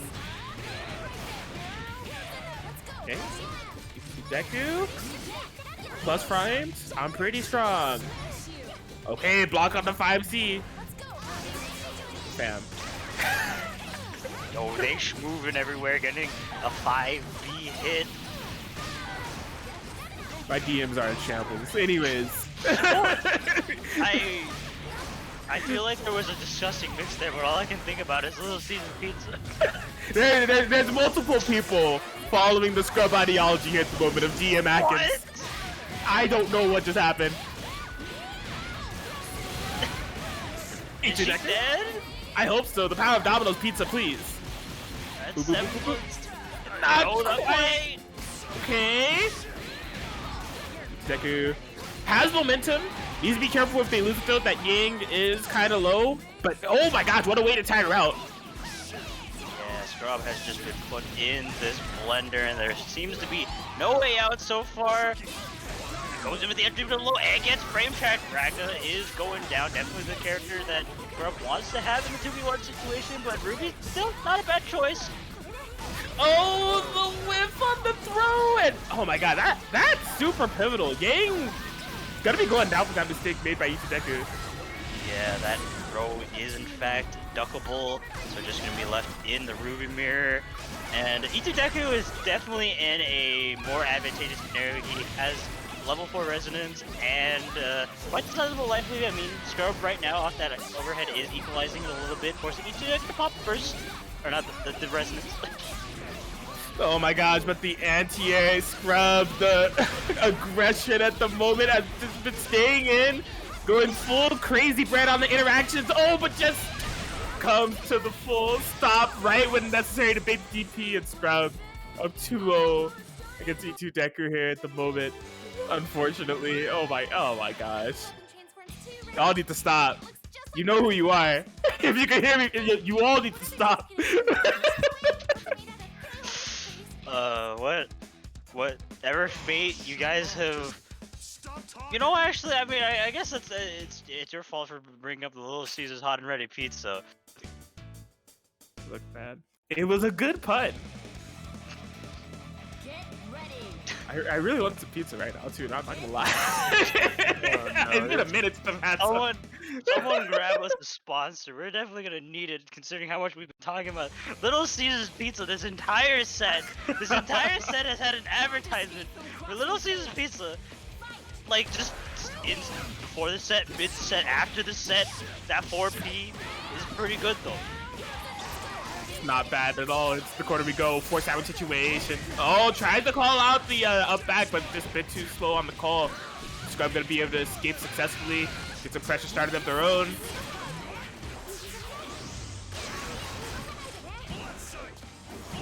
Stones now avoiding a lot of the CC. Ooh, nice counter poke, but didn't quite confirm. What is going on? Ruby buttons, baby. Oh, that was almost insane. Yeah, running the other corner. No face Scrub threatening an approach, but E2 Deku playing very defensively, able to convert off the Gauntlet Haze. The overhead. Okay. Yeah, Scrub's sitting on a ton of resources at the moment, so if they need to spend some push blocks to, you know, make sure that E2 Deku momentum doesn't get started, whatever they gotta do, they're more than welcome to spend it right now. That Ruby Buzzsaw. Maybe it's a pizza cutter, I don't know. Either way, E2 Deku in some trouble. The throw. Boom. First pull with the DVD, get some health back, kill a Ruby, and put E2 Deku in a very uncomfortable position. Oh man, and Yo Face Scrub has the mismatch. E2 Deku has not popped Semblance yet, has not popped Resonance yet, already getting sniped. Of course, Scrub has conversions. And if you're gonna pop Semblance, it's gonna be under these circumstances. Dire circumstances at that. Any air in the game! What a way for that to finish. Blue beat combo off the 4-8 check. E2 Deku not ready for it. And Yo Face Scrub will be able to take a 3-0 and move into grand finals.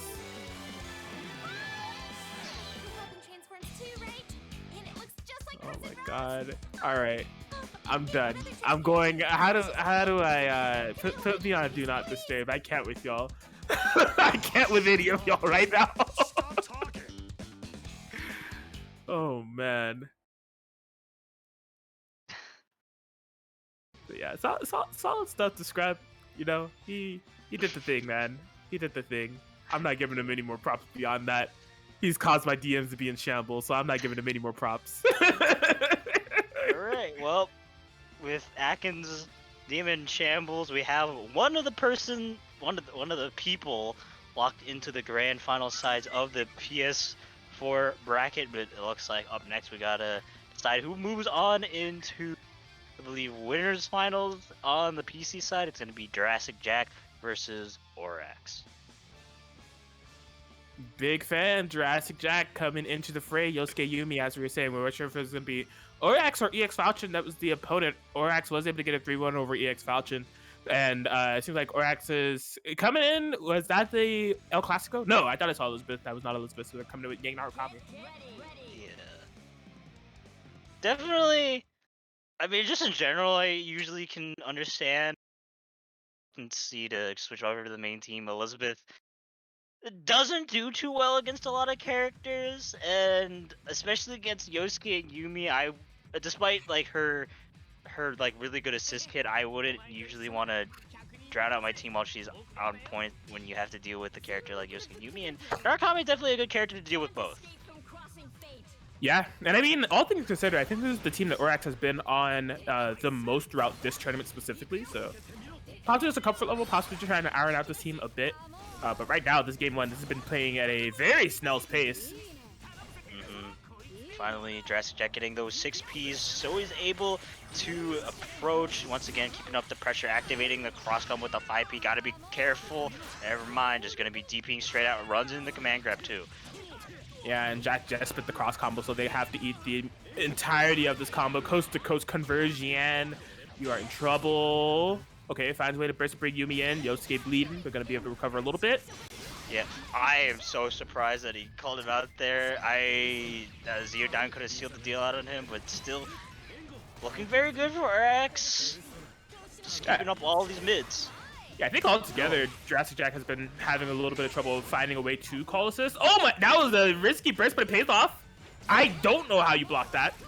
I don't know either. I can't block Yosuke. Oh, no my gosh. Yeah, no whip punish with 5D still comes in handy regardless. Craziness going on at the moment. Oh, loving that 2-8 check there from Jack, but did not make it burst safe. There was no TBs to be found.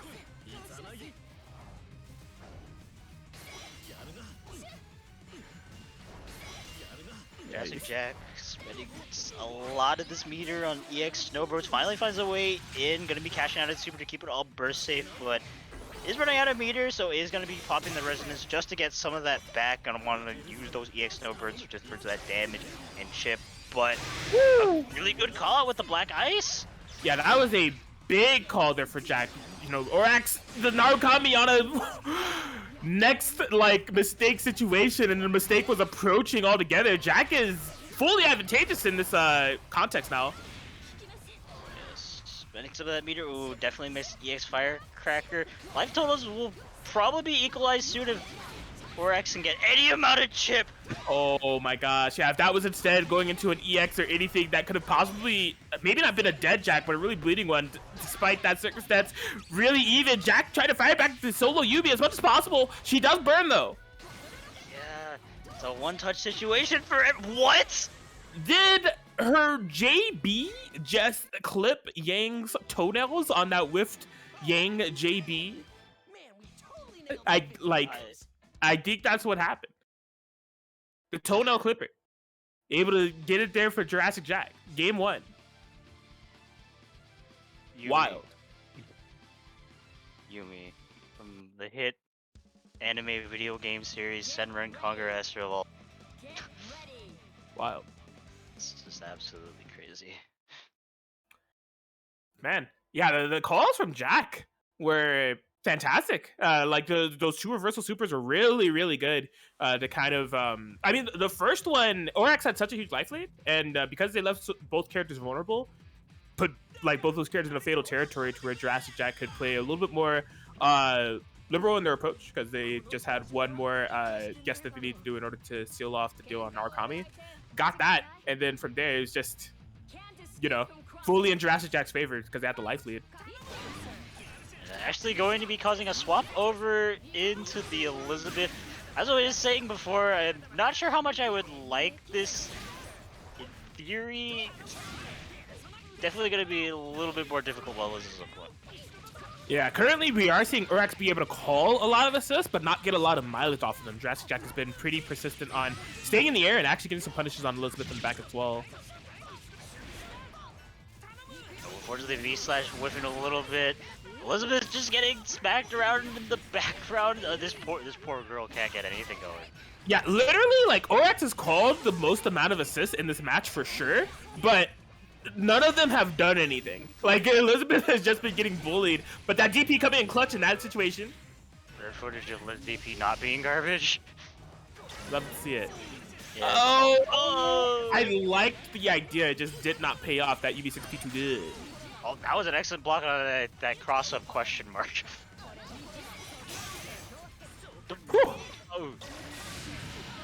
Oh, gonna be catching that Yosuke, and it's solar pressure. It's all unfortunate. What was that? Damn, that was so freaking clean there from Urax. I'm pretty sure that was intentional on this type situation, and then the reset on the air tech. Urax with a very clutch game end kind of sequence there. My gosh. Yeah, and while the Elizabeth as an assist character definitely was getting beat up a lot, I feel like the opportunities that Urax did get the chance to get his game plan going with the Elizabeth assist, it felt very powerful and just tagged a lot of both of Jurassic Jack's characters, and we saw there just having that persona to seal out the deal on the Yosuke there at the end definitely helped stabilize that 2v1 situation and just needed one hit from there. Not bad at all. All right, tied up 1-1. Yeah, again, Jurassic Jack very insistent on sniping out that Elizabeth by any means necessary. And I mean, her assist kit is good, but if you don't allow her to get started, boy, what is happening? Yeah, we're playing BBTAG on the SNES at the moment. Yeah, gets a conversion off of Magaru. Judging by that lag spot, I'm inclined to believe that was a... Oh my god, goes straight with the Bufadine. Interesting, no, capitalizing the that also might have been a kill. I don't know what's going on. There's stuff is being scuffed for sure. That's all I know. Yeah, this is some cursed territory that we're entering. Urax not gonna have the benefit of getting a semblance on Yang, or maybe not even be able to play Yang at all, as she is going down. And Elizabeth is not too far to follow. That double super will be coming in clutch. Jurassic Jack gonna be going up 2-1 now. Definitely a game looking very good for Urax, especially off the Bufadine. It's just didn't convert off it fully afterwards, and I'm more inclined to believe that was a situation where a lag spike happened, but it's unfortunate. Online tournament stuff.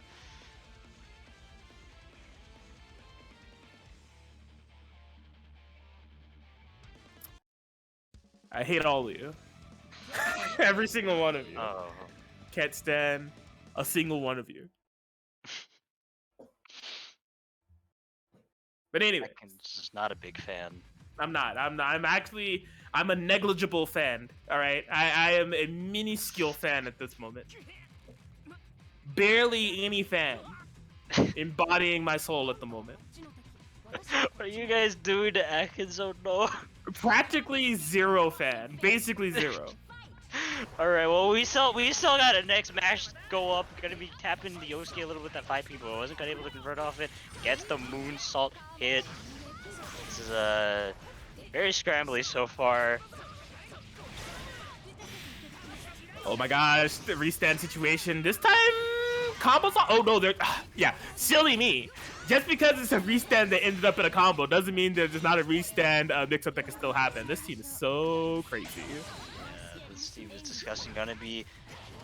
I'm not sure what Urax did there to get hit, but I'll hold my tongue. Okay, yeah, I won't be dying for it. That's to say jump. Uh-oh, out of the corner. Out of the box. Ooh. All right, solo Liz. Urax is gonna need to play out of their mind in order to make this happen, but just run straight into that knee. Woohoo! getting straight out of there, trying to approach the Magaru, and the 2B barely missing, and so the Magaru gets a 2-8 check for his troubles. Okay. Orax building up the pressure. Oh, there it is. What are you standing up for? What are you doing? But the thing is that it's just Liz. I'm trying to make this hype, but really, Orax needs so many reads in order to make this happen. They haven't even popped Resonance yet.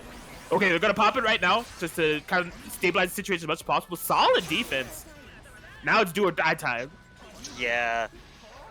Didn't quite punish the landing frames of the V-slash, but getting a grab.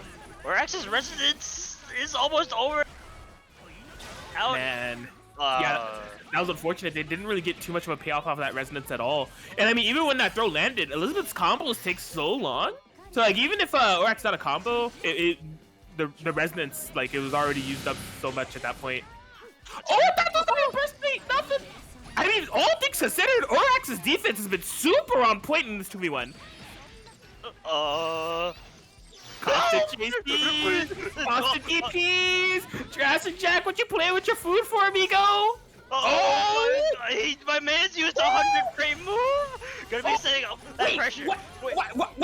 What? I don't know what, dude? I don't know.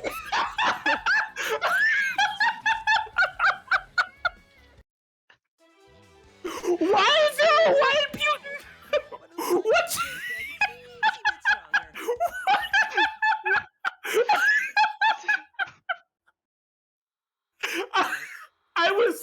I was really unprepared for that.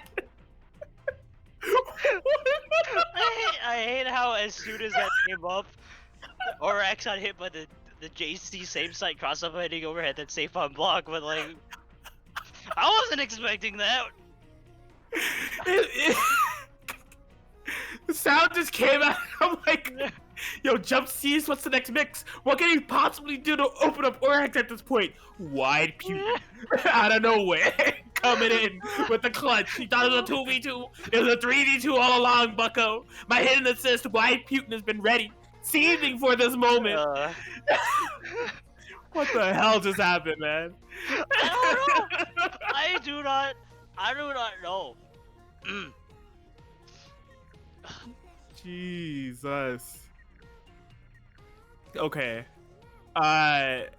Despite that insane way that match into Jurassic Jack did win 3-1, and we'll be moving into winners finals fight that scrub David. But I mean, we have to edit their name. That's definitely Jurassic Jack with Wide Putin. The power of Vladimir Putin, fully embodied by Jurassic Jack within this bracket. It just came out of nowhere. Like what? Like why? Holy crap, man. Oh my god, what a... Atkins is dying today for multiple reasons. Man, this has been something else. Of all times for that to happen. This freaking clip.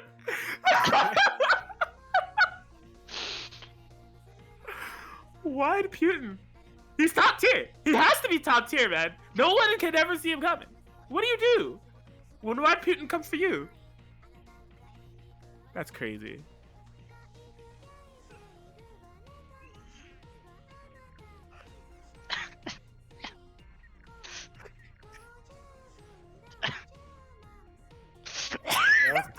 This clip is so good.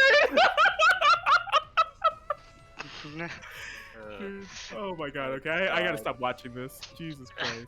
Anyways, yeah, so we figured out winners final side, so it's just losers matches. I'm imagining that EX Falchion and Solidus Ray are playing at the moment.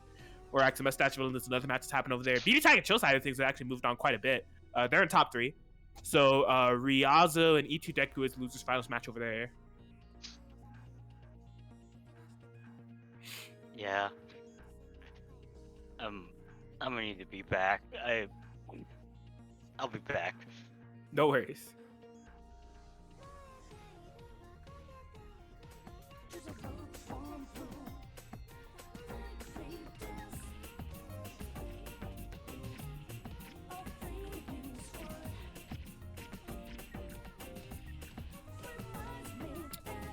Yes, hope you guys have all been enjoying yourselves at BBTAG and Chill and PCTAG and Chill today. It's been some cursed territory that's been going on all over the place, and yeah, it's not over yet for better or worse. But it looks like we're going back over to the PC side of things. Looks like we're actually running winners finals now. Looks like Jurassic Jack versus That Scrub David. Two proprietors of chaos. If we've seen anything, we've seen the That Scrub David pacing a match kind of come into play here into the fold of Change plus 6P plus just straight up That Scrub David chaos. Jurassic Jack, who if you thought Yosuke Yumi wasn't enough, also has the power of Wide Putin on their side. So really just a whole entire beast in themselves coming into this game one.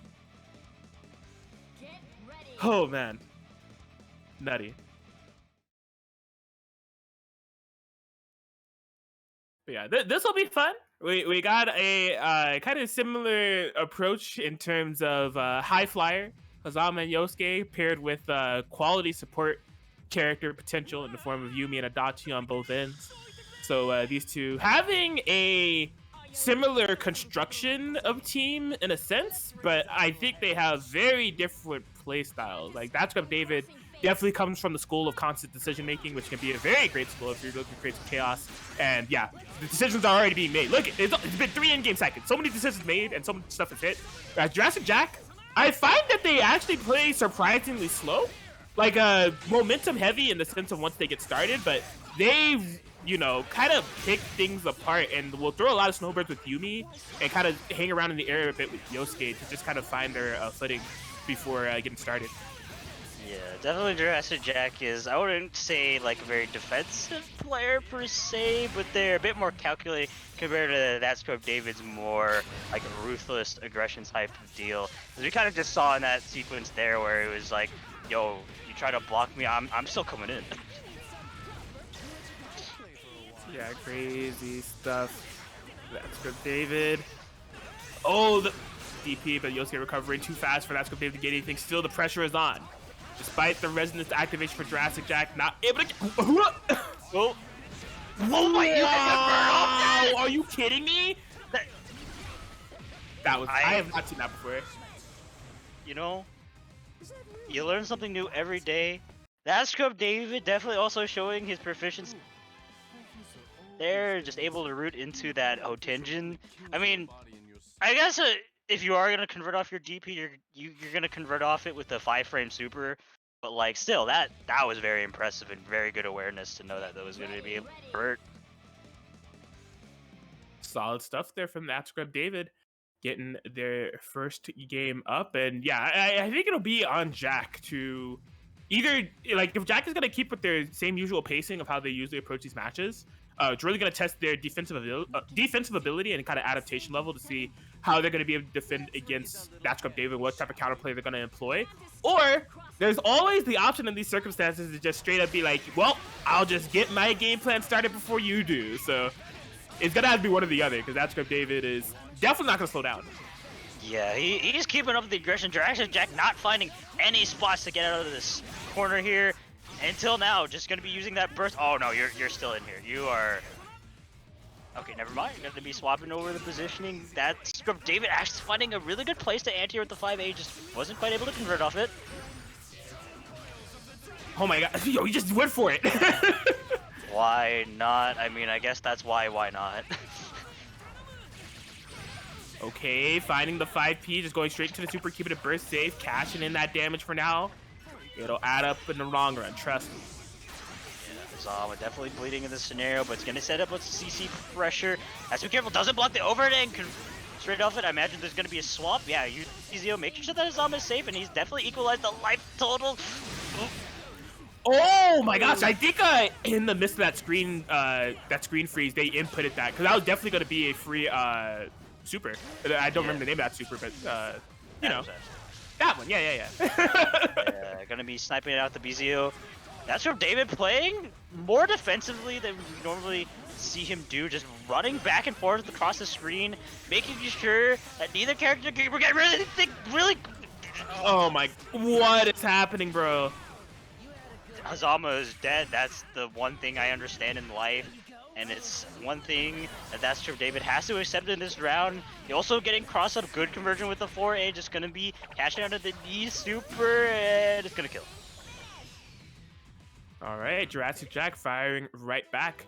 Gonna be tied up 1-1. Jurassic Jack was definitely, although it was similar ideology of the way that they were approaching it, I think it was a lot more active in their approach. Are we we're commentating this. We got PS4. Yo, Lon, we're in for it. We got PS4 PC happening at the same time. So this is losers finals of BBTAG and Chill, Rialzo versus E2 Deku. I don't know the game count though.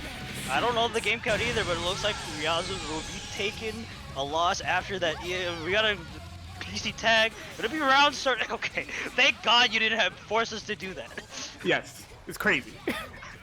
All right, that's good. David Jurassic Jack, game 3. Wait, what is happening? They're on the SNES. SNES BBTAG for your folks. SNES DP and SNES 6P. Oh my gosh. Look, this is why people emulate. You can't be out here having these titles locked into the SNES dimension, because then we have to emulate and look what happens. We drop frames. Just release them on current consoles so we don't have to worry about this. Yes, we're dropping a lot of frames here. That's a scenario and death. Yeah, Hazama is no more. Adachi coming into the fray solo. Oh my god, just go for the ad splash. That's gonna kill Yosuke. That's actually not a bad trade. I was a little bit afraid of what Yumi could do with the assist on deck, but without the assist, it's not gonna be a huge amount of damage. 7.3 metered is nothing to scoff at, but this is definitely a bit more even of a game if that compared to that Yosuke is still alive. Jurassic Jack put in the red zone. Okay, nice check on the Persona. This is rough. Yeah, Jurassic Jack is getting that passively generating life. Those snowbirds chipping away on hit or on block, does not matter. So that's good. David is kind of in pressure here. They do find a hit, but they've been spending so much meter on the push blocks, not going to be able to kill. But now the Resident's gone for Jack. It's just a match of fundamentals. Who got it? Oh, the whiff on the throw. The 5v punish of Jurassic Jack is able to take it. It's 2-1 now. Oh, we're back. E2 Deku versus Rialzo. Game, who knows? I don't know. It looks like Rialzo is on the Makoto Yumi comp. There's a team comp. I've definitely seen them play in the past before, but it definitely looks like they're making a lot of progress. Both characters, they took actual side, are really low, but he arbors through. And that might be a kill on Yumi? Question mark? Oh! Okay. Yes? 11K? Oh my god, it's one of those situations. E2 Deku has super low characters against Rialzo solo. Like, what are you doing? Is it gonna catch? No! Giant. You'll do it again. Yeah, okay. I'm gonna pop in the Residence. You gotta be able to do it. What just happened? Chaos. The wide screen of this just makes this look even more weird. Just a 2C in the DP, a 2C in the grab, and Rialzo will be taking that game. I can't believe that game ended in the perfect... Yo, this is scripted, by the way. I'm leaking the Guzman Gaming secrets, all right? He just said, yo, we'll just do a dual tournament and just run it at the same time. Guzman, what if there's overlap? What if, like, something crazy happens? He's like, don't worry, guys. I already planned this all out. It's scripted, yo. I'm sorry. Your BBTAG tournaments have been scripted all along. Craziness. And that's what David going for the wild option. Try to make sure those minus frames were actually plus, but Jurassic Jack not biting. Oh, chaos abound. 6P able to hit the Yumi. Gotta be really careful. Why is that Persona in the corner? Oh, but an excellent use of that 4P to catch the Zama slacking, and he won't be going down for that. Oh my gosh, David in so much trouble here. It seems like Jurassic Jack has been able to find a way, So that was the thing. I was saying that Jack was gonna either have to figure out how they're gonna get their game plan started before David, or just figure out how to play around David. And I feel like they've been doing the latter fantastically. They're playing around David really, really well. Yeah, David bursting out at the exact wrong time. Oh, you in trouble. Oh, yeah, you in trouble for sure. And that'll do it, man. Jurassic Jack able to get the 3-1 victory over that script David, and we'll be moving into grand finals winner's side. Definitely very good showing from Jurassic Jack, but that's for David. Still in it. Just going to be locking in that guaranteed third place. Are we going straight in? What's the score right now? I don't know. XX. It's at the very least tied up. I know that. Solo, Ruby, comeback currently not in progress. As long as Ryazo doesn't flub anything, is he gonna do the fancy stuff? Okay, no, he's just gonna be cashing out into that DHC early, and Ryazo up 2, up 3, up 7? I don't know. How many games have they played? Guzman has literally set the score to IDK, man, and the man is overlapping into Deku's name. That isn't even Deku's full name. It's just Deku. Okay, it's tied. Do we know this? Did someone confirm this? It's 2-2 now. E4 Deku in the mix.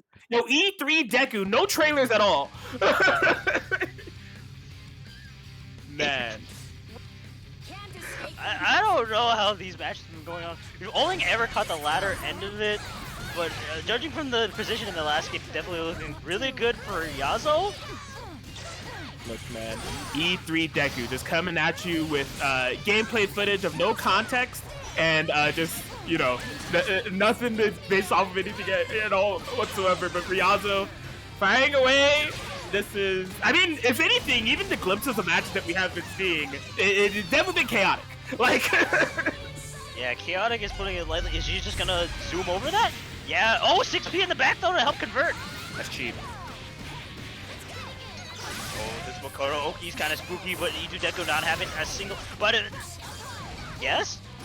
I'm so surprised there was a burst. Man. Okay. Yeah, this will be a kill.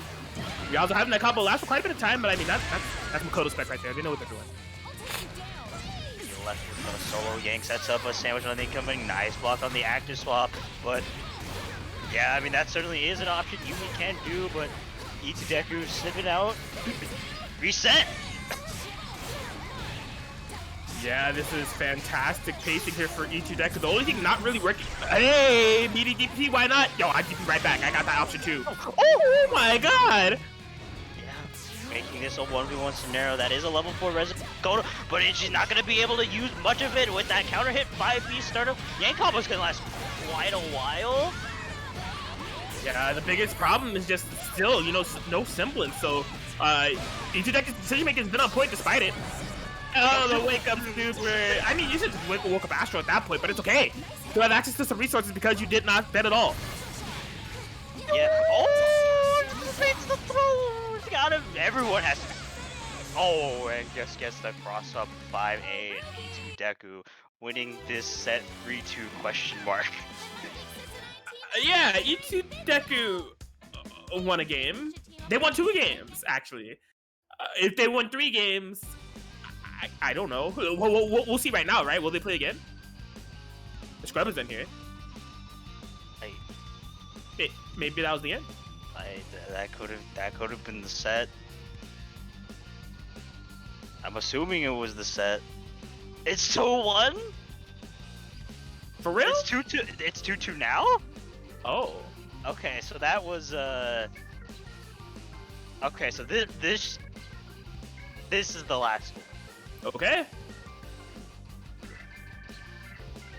Alright, well, they know better than us, because we've just been doing kind of peep shows to see what's going on in between this match, but yeah, 2-2. No swap from Ryazo. We know Ryazo played basically the entire cast, but Makoto Yumi seems to be the... Fam. We have... Oh, alright, Mustache versus Orax. Currently, Orax rolling a terror on this Taker in the corner, setting up the pressure. Tries to bait something with that active swap, and he gets a throw for his trouble. I don't know how much meter they have. Is that a kill? I don't know, but it's a burst out. Okay, we're going back to E2 Deku versus Ryazo. Nice tech on the throw. Sets up those plus frames. What are you trying to do? Mashing on my plus frames and my armor? Nah, buddy, you ain't gonna be doing that. Ooh, okay, wasn't able to make that first save. Ryazo finding a nice opportune time to bring that Uni in. Reversal DP, get off of me. Uh-oh, time to guess. We've been seeing E2 Deku go for that EX throw in the sandwich situation quite a few times. I feel like that's a hard call, like that's a really hard read to make because they've been kind of defended against pretty successfully every time. Makoto corner positioning. Gonna be finding a place to burst out. Yeah, can't cancel it into a DP or anything. Good use of that JC to kind of punish the 2B. Didn't quite get a lot off it. Oh boy, yeah, just using that JC as much as possible has been coming in handy, but really Ryazo has not been able to find some footing. Like E2 Deku, despite not being able to get in, they're still kind of pestering, and you know, finally being able to find that hit. Dropped it a bit early, possibly tried burst bait. Yo, what is this conversion? Almost. I'm so surprised that wasn't a TRM. I have to be really careful. Yeah, I was come out. Ryazo not pulling the trigger on it quite yet. Good place to burst out once again. I can't believe she didn't armor through it. Same, gonna be going for one of the fancy stuff. Oh, 4-7 situation too? Yo, this is cheap. Yo, that was so good. Yes.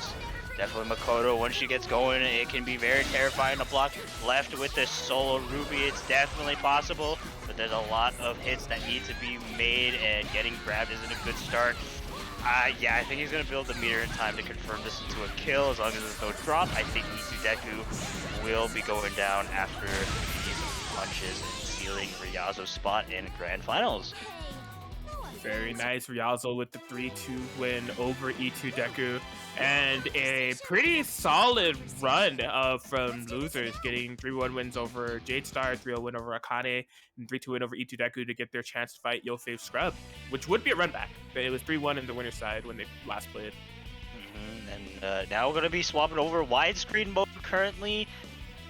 Yes. I don't know what the score is. Who knows what the hell the score is? But Mustache Villain currently looking good in this game, able to clip the 2A on the Elizabeth, setting up the corner position, just continuing up this combo, sets up more items. I don't know what items he has though. Please, yeah, we can't see the entirety of the screen, so it's hard to know. But I mean, a lot of patience for Mustache Villain at the moment. Oh boy. All right, I guess we get to see nothing. Okay, back from nothing to something. Going to be keeping that all burst safe. Nothing coming out, so that isn't a safe jump, but Orax, I almost said Ryazo, is going to be getting a DP punish on this Tager. Okay. Yeah, this is kind of the first moments that we're seeing. Well, I'm sorry. Even when it's in these circumstances, I can still curse people, man. I was gonna say these are the first instances to where Orax is gonna be able to get something started, but immediately they lost aim. But a nice command throw, and yeah, that was a huge. Why is that burstable? Oh my gosh. Hey, you don't know who else who has the same side safe on Teddy. Is this PS4? Is this PS4? I don't know. The transition was so seamless.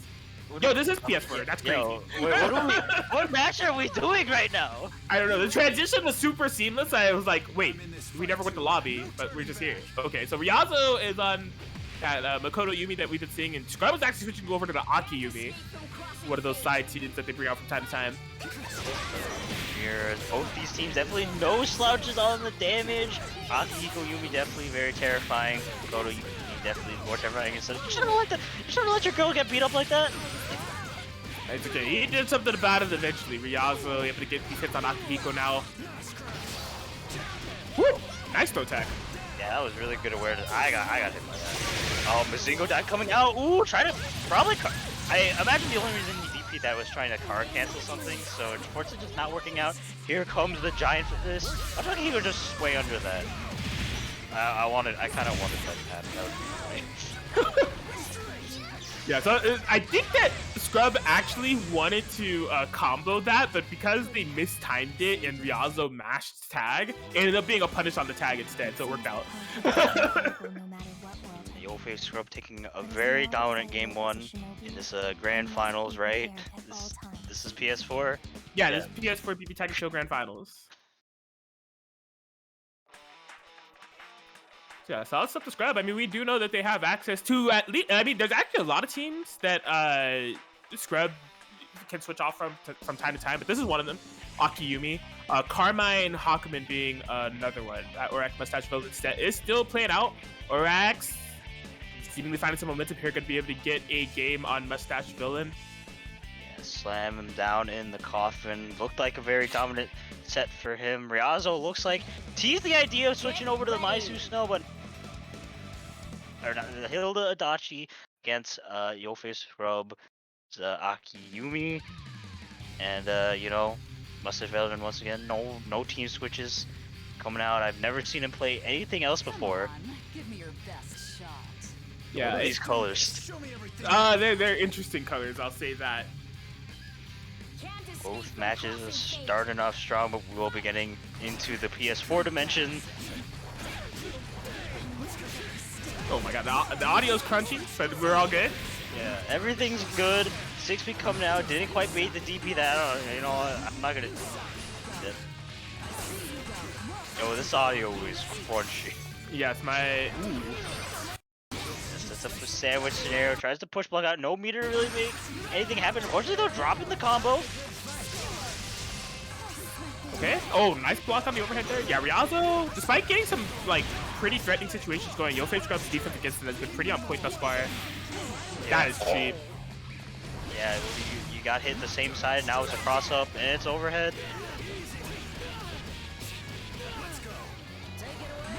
Uh-oh, that little shock 4. Watch it. Yo, okay, Yofe Scrub has to be a little... He blocked that? I think it was a block string. That picked up? I am so impressed by everything that's going on right now. Ryazo definitely has quite the sizable life lead he needs to make back, and especially considering the team he's going up against, it's gonna be tough. Yofe Scrub bursting out immediately, goes in straight with the cross slash, not a counter hit, so he isn't able to, but... I'm actually surprised that wasn't a counter hit. You can see Ryazo, that full screen pressure kind of going. Yeah, the unfortunate thing is that Ryazo didn't actually swap quick enough to make that mix a bit more threatening. But, I mean, Yofe Scrub did have the Bazinga Dagger to kind of call anything out, so it was a bit of a risky situation set up in the first place. Air unblockable, air to ground. Yofe Scrub always so consistent at that no matter which team they're playing. And should be hurt now. I think so. Gonna be cashing out 236C. I like that he didn't go for the charges because he recognized that no matter what, he's going to be able to get the kill. But it was just really funny just watching Akihiko just stand there. Because usually we're seeing them get the charges to make sure that they're going to get the win charges and get as much gems as possible. But Scrub was like, I'm not trying that right now. I don't need to. And currently the PCTAG lobby is empty. I don't know who won that match. Did anyone win that match? Did they have an internet disconnect? Are they restarting their routers? Who knows? But all I know right now, Yofe Scrub currently on tournament point. Yeah, PCTAG territory had something going on, likely. We'll have to catch up with that a bit later. Ryazo on the ropes here. So they're back to the Makoto Yumi. This is what they're going to be locked to for the entirety of the set. And yeah, they need to find a way to kind of pummel through this Yofe Scrub, Aki Yumi that's been putting on some work. We shall see. Can't escape from crossing fate. Here we go, game 3. Yes, it's calling 5 feet at the same time. I am so surprised none of that hit gets the crossover reset.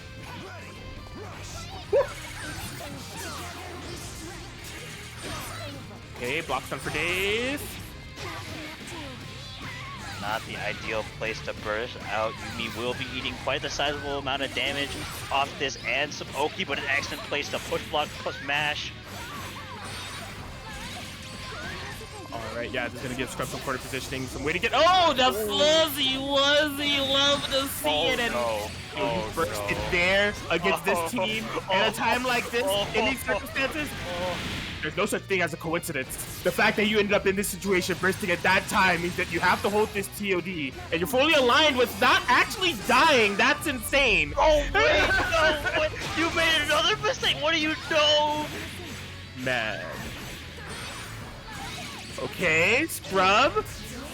Possibly a mix away from being able to take this. Just mash. I like it. Mashes out, gets the counter hit grab as well. And with the amount of meter that he built, he might be able to loop this a couple times. Yeah, it looks like that's exactly what they're gonna go for. The thing is about this, you don't want to waste too much resonance time, but I guess it wouldn't matter to begin with, because like Scrub's gonna be able to delay the incoming on Aki. That didn't kill. Yeah. Oh my, dude, air unblockable DP reaching the heavens. Nice tech on the throw. 1v1 situation. Riazo is out. Gets the grab, but didn't believe in it. Oh my gosh. Rialzo needs to be really careful here. Scrub sitting on astral territory. Yeah, just bobbing and weaving in and out. That was almost a pivotal throw with. Nice DP from Scrub. Oh, Jonah Kim. The power of Jonah Kim will do it. Yo, Faith Scrub able to take it 3-0 over Rialzo, and they are victorious here at BBTAG and Chill number 46. Reminder of the top 3 over there. Yes, E2 Decker got 3rd, Rialzo got 2nd, Yo, Faith Scrub got 1st. So definitely a solid showing there from Yo, Faith Scrub, gracing us with their presence and a victory over there in the PS4 dimension. The PS4 realm is over, but doesn't mean the BBTAG action is over yet, folks. We still got the PCTAG brackets running. We gotta at least, if I can do math right, like 3 to 4 more sets. Yeah, I think that E2 Deku and EX Falchion are probably playing right now. So the next match we'll probably have is the winner of that versus Orax. I've been rap godding some of these matches, given like the transitions and everything, and I think due to that, it caused me to have to go to the bathroom here. I will be right back in just a few minutes. All right.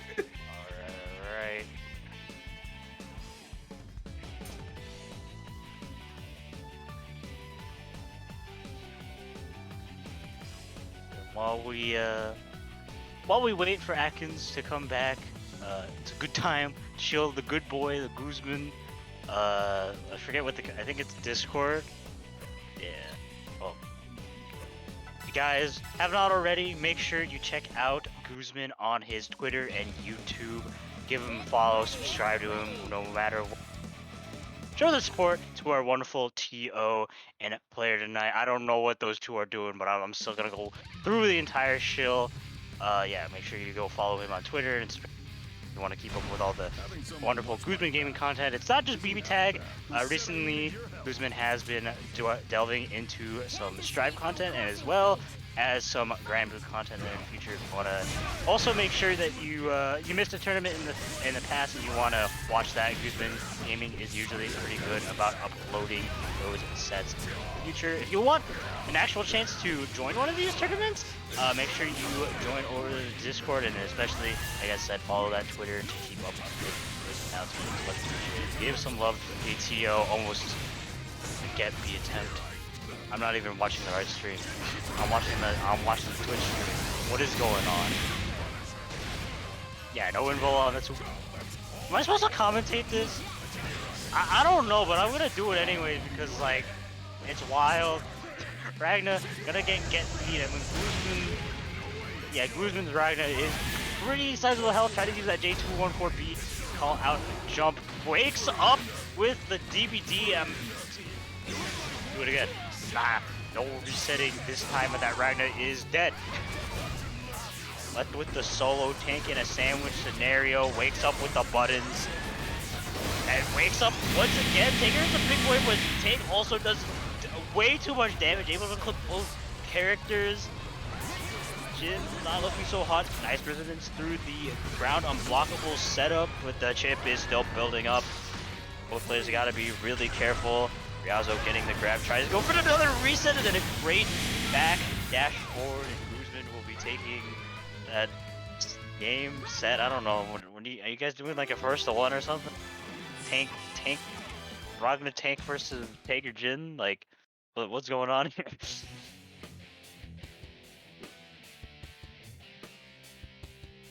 Alright, you know what?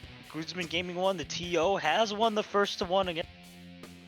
Taking home the championship, the Taker Jin versus Ragnar tank duel. He has won it. What happened? I'm just getting back. Rialzo and Guzman, they were like, you know what? We gotta fill some time. It's time for Taker Jin versus Ragnar tank. And it was a 1-1 set. Guzman sealing out in the end. It was close. Dang. Let's see What is going on over here? Uh, let's see. When did they start playing?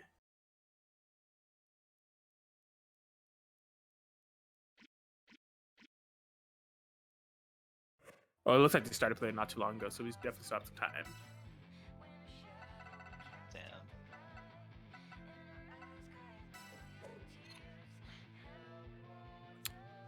But yeah, hope you all have been enjoying yourself. I guess I'll take the time to say thanks for kind of rocking with us here at twitch.tv/Guzman Gaming 1 for the past, I mean, a little bit over a year since we've been running these tournaments.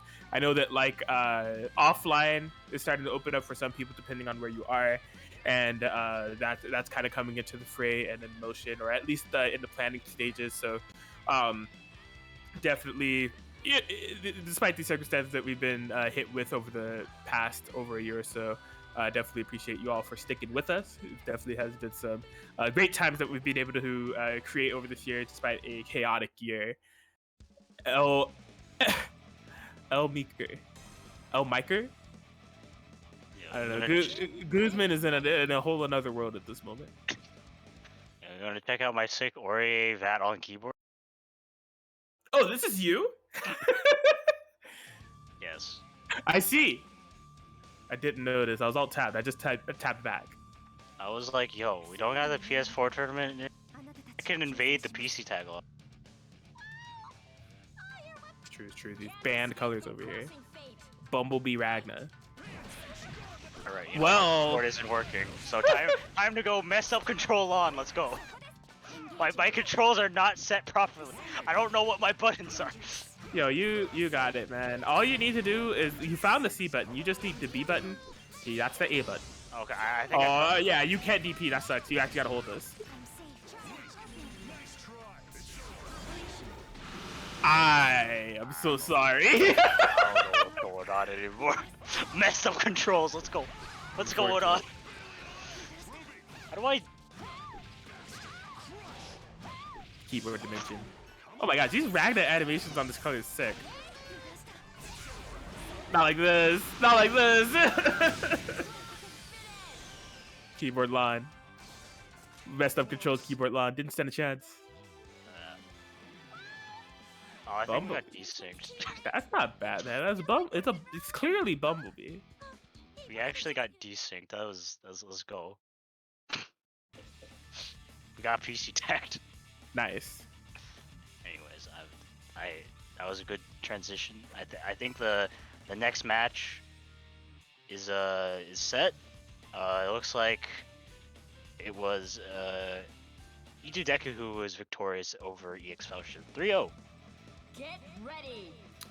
That is correct. And look, this is the way that it goes. No matter what you do to try to fight it, what you do to try to make sure that it doesn't happen, eventually, if there are two Yang players in the bracket, they will have to fight.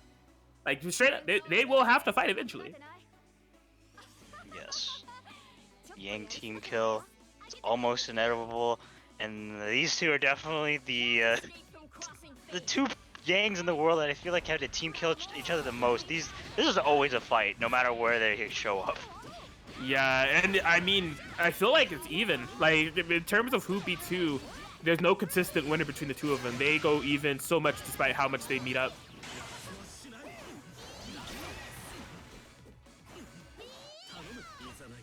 Okay, a couple of whips there from Ruby, no punish from Orax. Just taking things slow. Just trying to find those spots. Try to contest this Ruby. The Itu Deku going in with the buzzsaw. Nice challenge. Yeah, that was definitely clean. Ruh-roh. Oh! Yeah, Ruby burst being a little bit weird there. Yeah, I respect the hustle trying to keep that burst safe. Didn't pay out too well for Orax, but still, they are absolutely in the driver's seat here. That's cheap! Why can't he do that, man? Oh my god. Oh, shimmy into the 2B. Gets clipped low. Not enough meter to secure a kill on this Ruby. Itu Deku is getting punished. Yes, Itu Deku.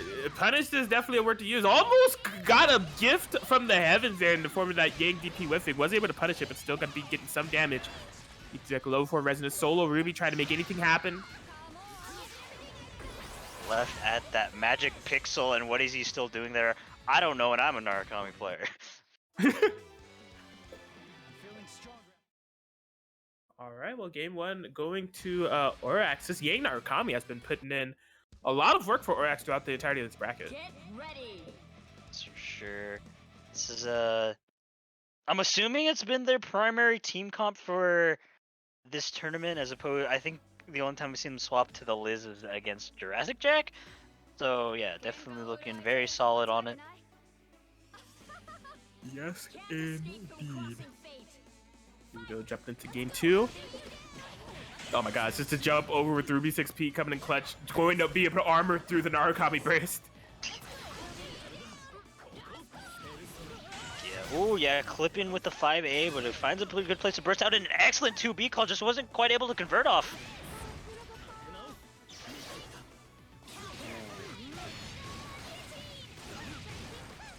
Oh my god, yeah, Ichideku find this quarter momentum. And this is where we see Ichideku get comfortable and really get some situations kind of spurring in their favor. This one right here, that mix that has been seemingly undefendable by everyone here in the bracket when he does that Ruby Gun Blast, tagging the Yang, empty jump. Did not punish the DP, but still just so much fear creating that situation, able to get another DP baited and Narukami going down. Left with Soul. Yang finds a good place to DP out of that situation though. Oh my gosh! Yang mirrors baby. Oh, pressing that 5B on the wake up. Why not? That's 5 bars on deck. Cross combo available. I think that should be a kill. As long as there's no weird drops. Yeah, just making sure that it's all stabilized. Make sure that clone is out of. Ooh, this is cursed. It was like, no. I'm being erased from existence. I have to erase the entirety of the PCTAG client. I think I figured out who this Yang colored mod is. It is a Ruby character. It's a Glinda Goodwitch. I'm not gonna link her in the chat. I don't want to get shot. But if you guys want to Google that's what this Yang color is. It's Glinda Goodwitch from Ruby. It's a teacher. I knew I recognized it. She just hasn't been in the show in a minute. So I was just like, who is that again? Off that, will be a tight up set. I don't know if that Ruby cover is referencing anything. I think it's just there to look cool. Yeah, I mean, it's nice colors. Got the red and the white. Very solid. Mean look. Mean, both of them mean look. I'm surprised there was no buttons being pressed. Oh, not the place to burst. Yeah, good stabilization on combo here for Orax 2. I'm going for any cheeky air resets. That's more of E2 Deku's type of deal, but we have seen Orax before pull out that. Oh yeah, a little bit overestimated how long Nar was out for, and just getting his burst baited with the assist, and definitely the Yang corner presence is super threatening, but a good jump out of that command grab, but the wall of mids is still being put up. Oh, that was a risky JC to go for. E2 Deku eyed it out and gonna be rewarded with a happy birthday, but the drop! Really unfortunate drop there for E2 Deku, but still finds a way to get a mix. Yeah, is that gonna be a kill? Yes! No semblance for Orax. Yeah, that was a good recognition there from E2 Deku, because I thought they were just gonna go button straight into the super. They ended up doing 2 buttons, and that ended up being necessary. I think that was just enough to kill Yang. Yeah, going in with the EXO car. And baits the DP this time, going to be also catching in the court. Definitely not going to be a kill, but we know E2 Deku for anything. There's some cheeky resets abound. Doesn't look like he's going for it this time. Yeah, looking to stay plus that resonance gap, allowing for Orax to pop it, but not going to be able to really do anything with it. E2 Deku firing away and going to be going up 2-1 against Orax now.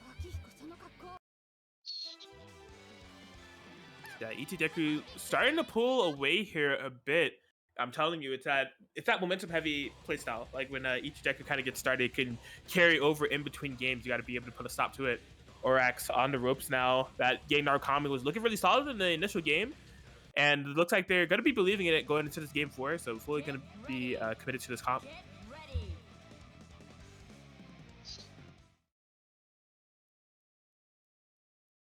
But yeah, I'm not sure what I'd like to see from Orax going into it, because like again, it's been super kind of momentum heavy for Itudeku, and the Yang Ruby pressure sequences can be a bit tough to get out of. So the worst advice to hear is just simply not let the situation happen. But I don't know. We'll have to see how Orax kind of adapts around this. Yeah, I mean, I guess Yang Ruby. That's sometimes the only choice you have is just guess right on their mixes and just hope. Find the correct way to get out, but won't be getting out of that 5C. Yeah, Marvelous no less, building up some bar. Okay, that was a good confirm off the Narukami 6P. They'll be able to get a burst punish too. Coast to coast conversions. Now Orax definitely getting a chance to get started here. Oh yeah, goes in for the EX Deku. What? Yeah. Set. That's so ironic because we've been seeing Ichideku go to that exact active swap so much throughout this bracket and it hasn't paid off. But then it was done against Dim and it completely paid off. It's super ironic. Yeah, still in the corner, going in for the Zeodine, safe DHC setup, air block, so it's not going to be able to get anything. And I can't believe that you could grab there, but Orax definitely knowing a lot better for me. I like that. Orax kind of threatened the presence of an air unblockable DP and didn't commit to it. Instead, just abused the situation of the assist character being punished in the back and creating a strike throw mix-up. That was very nice recognition. Excellent challenge once again. I think I would have liked him to cash out of the car sooner. I'm so surprised there was no super. I can't believe it. Yeah, I saw that Narukami got called, but there's the super right there. That's going to be able to kill Yang. Yeah, and cashed out a little bit more damage on that Narukami. The game looking very good for Orax. Suddenly not look so much in his favor, but it can be gone in an instant for Itudeku. Nice 2B starter. This is great for Orax. It's going to be a 1v1 situation. Orax versus Itudeku. Orax fighting for their life with this Narukami. Oh! Oh, clips him. Clips him. That should be a kill going into the Zeodine, and Orax tying up the set. Jump back JA is what did it. That's crazy. Orax with that solo Narukami. Able to dig deep and find a way. Tied up between the two of them, like we said. It is totally a coin flip when these two play. There's no telling whose favorite's going to go into. This match will determine, though, which one of the two gangs gets to move on to fight that Serve David in the losers finals.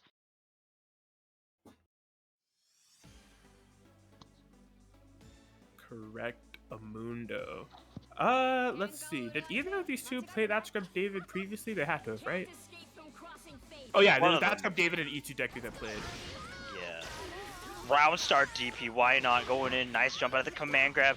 Oh yeah, those Narukami buttons, they're pretty big, but you don't want to whiff them. Itudeku finding a good place to jump over them and punish accordingly, keeping up all this pressure, forcing the push block out.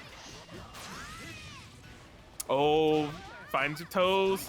Wow, really dipping into the Narukami bag there. That IAD back JA had the same energy as Narukami's IAD back JB. Yeah, oh, unfortunately it gets crossed up a little bit, getting 5B called. Burst not punished? Apparently not. Gonna be able to find a conversion off the 6P though. Orax, that corner positioning.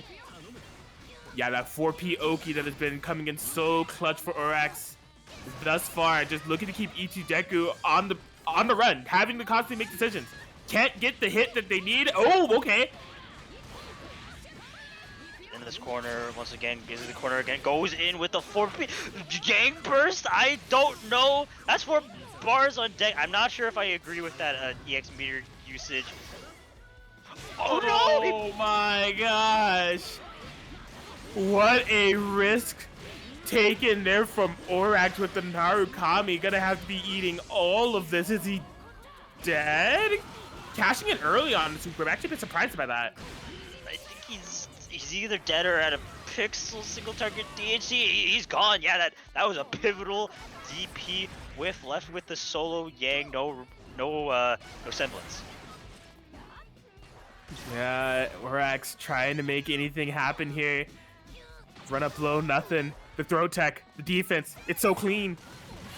Yeah, it sets up a sandwich but gets clipped low, not able to capitalize it and baits the grab.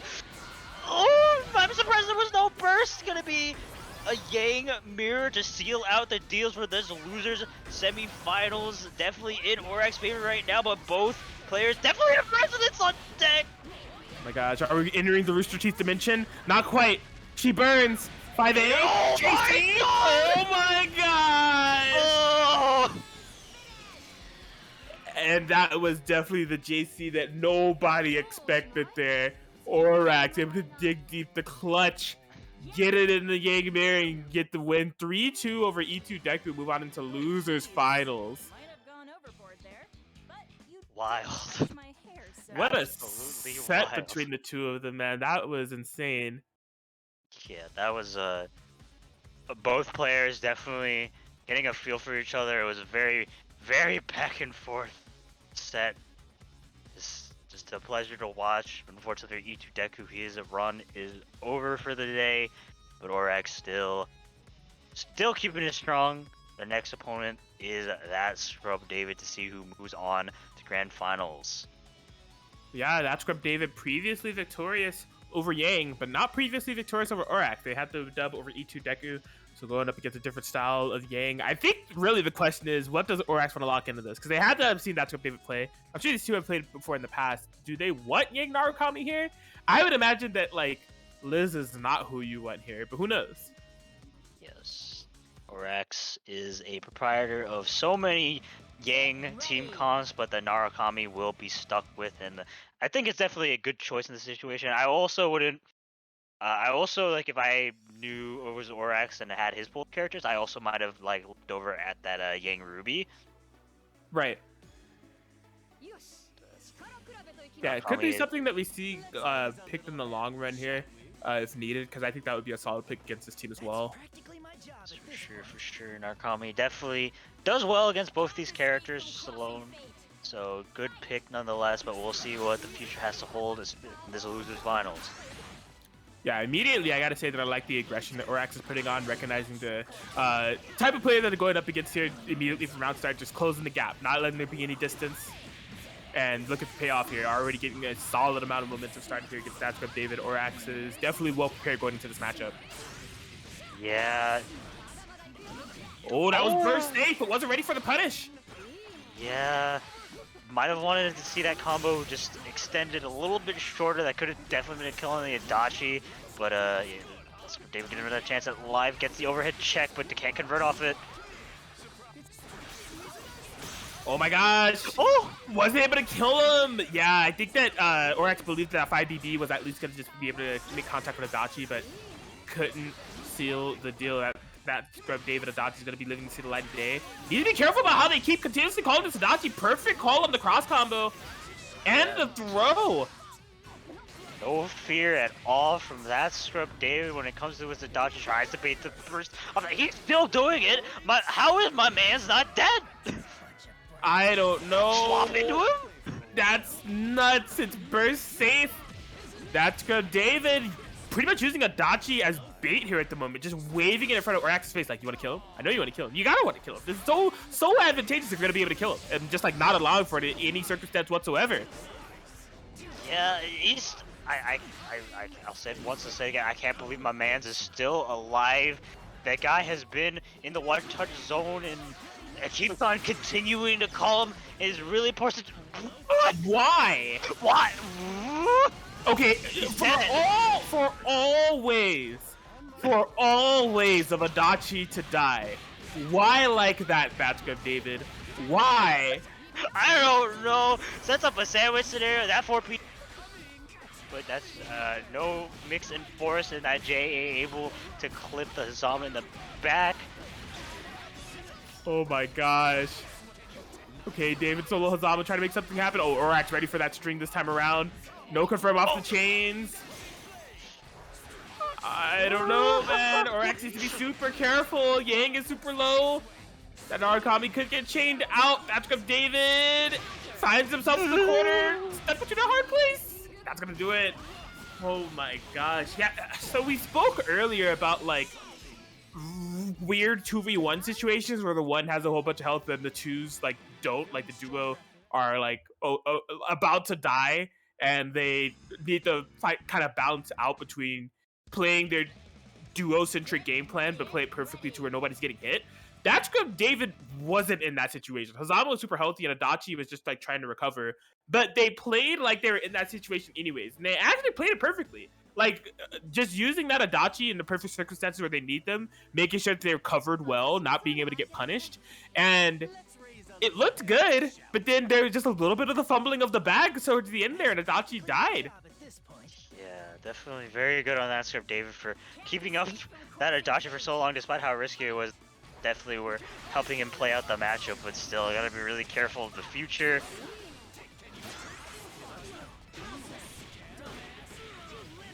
Okay. That's good. David looking to fire back a full healthy Adachi this time around for now. Run up a Zio? That was his option and it worked. My man's is crazy.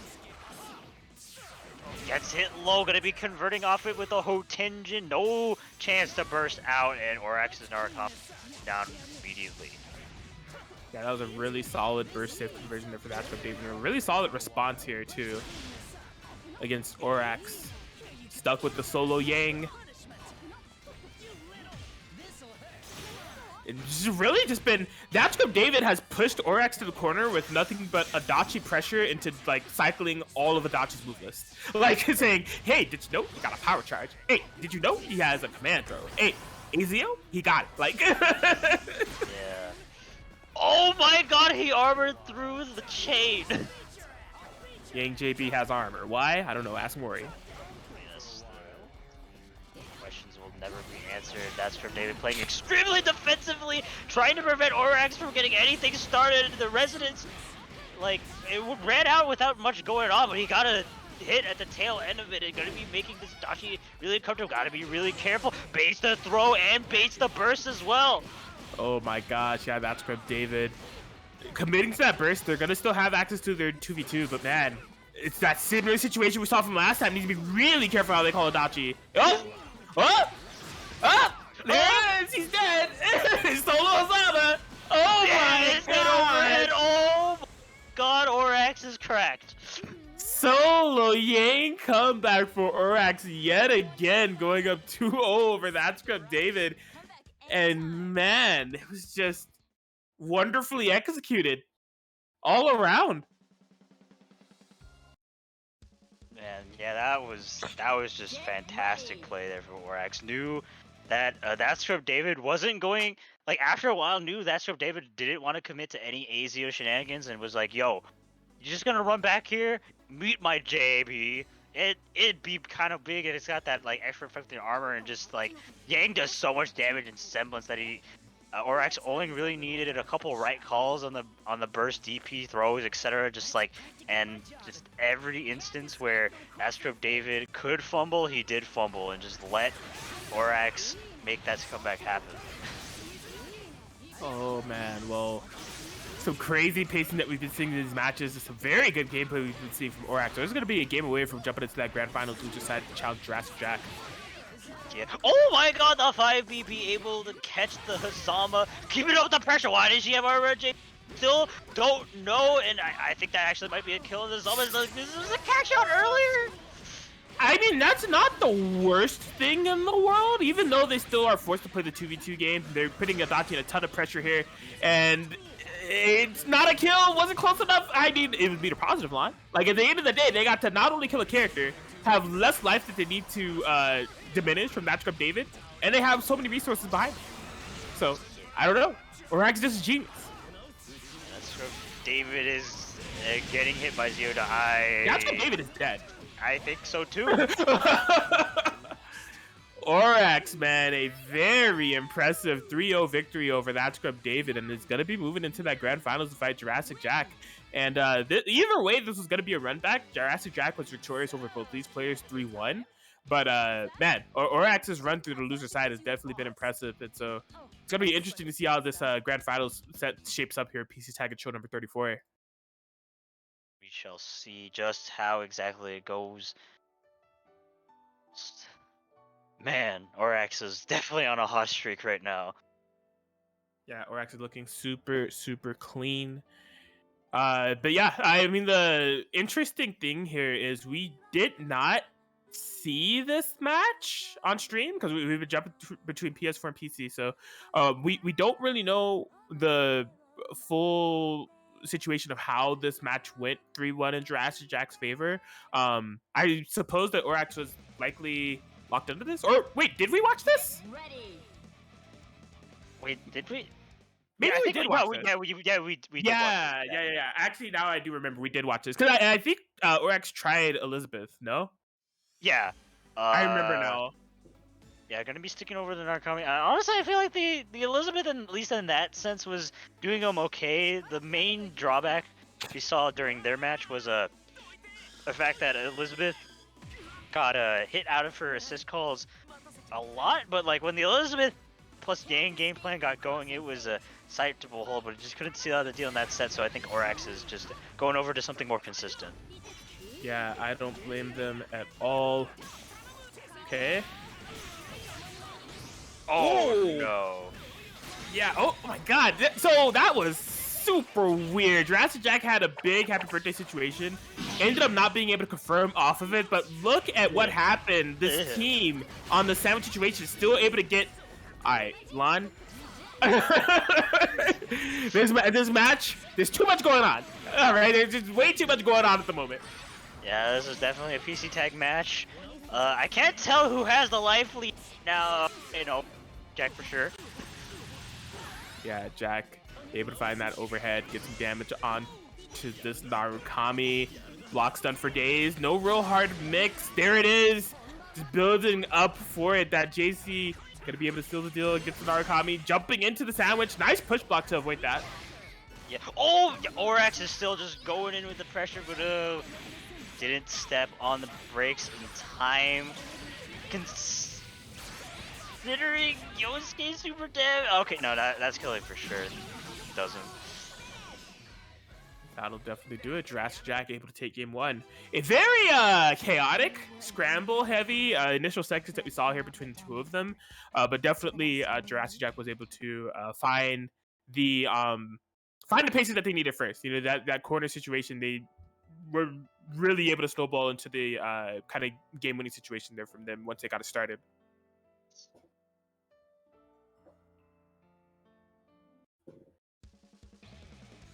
Okay, looks like Orax is going to be making that switch to the Elizabeth. The main squeeze team is out. No more non-comedy, at least for now.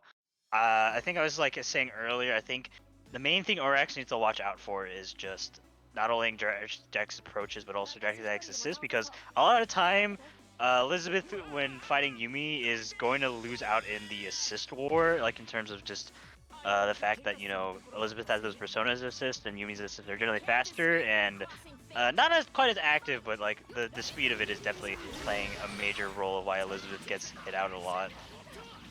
Yeah, I think what Orax will have to do is not call Elizabeth once Jurassic Jack Yosuke is in the air, right? Because if it is, that's just going to be a free moonsault in the V/punish.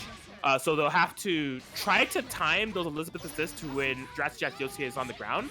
That way it actually gives them a fighting chance for Yang to chase Yosuke altogether. But we haven't been seeing any of those interactions happen at all during this match. Orax can't get anything started to begin with. Yeah, ooh, yeah, just didn't mash in time on that Megara, but unfortunately though, dropping the combo, keeping up the pressure. Lock stun for days. Oh my god, the crowd's the same side. I don't know. The JC. Yeah, the JC. Okay, yeah, gonna be bursting time. That was kind of a forced burst. Was going down, jumps out of the plus frame setup. Oh, couldn't quite block Yosuke there at the end. This is so gross. Oh my gosh, Jurassic Jack. Okay, Orax be burning. So yeah, hasn't been able to get anything started here. The 5B, no confirm. Just keeping it pretty safe, pretty conservative altogether. Orax able to find a way to DP out, get things started of their own here. The throw. No. Oh, no assist players either. Okay, good. Just jumping out straight in and mashes on the wake up. No fear at all. Elizabeth does quite the sizable amount of damage, so as long as there's a cash out into the super, the Yumi will be going. crazy that Jurassic Jack lost Yumi for that, despite having such a... Man, that was cheap. The retracting hurtbacks on that 5A, putting Jurassic Jack under immediate pressure with that low. Yeah, it sets up a sandwich scenario on this incoming. Nice DP out though. Oh, getting Persona broken by the Elizabeth assist. And yeah, that's what I'm talking about, right? If Oryx calls those Liz assists on the ground, yeah, you can see right there, because he called it the Zeo while Jurassic Jack was on the ground, it didn't allow for a free V-slash punish. Yeah. So it's like kind of complicating the counterplay that Jurassic Jack can do against Elizabeth, but does find a hit. We're in a 1v1 situation now. Yeah, that drop was definitely pivotal. I think that could have been a kill on the Yosuke. Gonna be popping the resonance and gets the disgusting EX overhead, and Jurassic Jack able to keep it calm in that 2v1 situation and is currently on tournament point. That is correct. Mundo, Jurassic Jack just a game away from being able to take PCTAG and chill. Orax, look, man, I think the Elizabeth swap worked out quite a bit. They just had a couple of drops and wasn't able to seal the deal in those circumstances. And Orax agrees, you know, they're instantly readying back up. But really, all the momentum was kind of in Jurassic Jack's favor here, as they only need one game to kind of seal this out.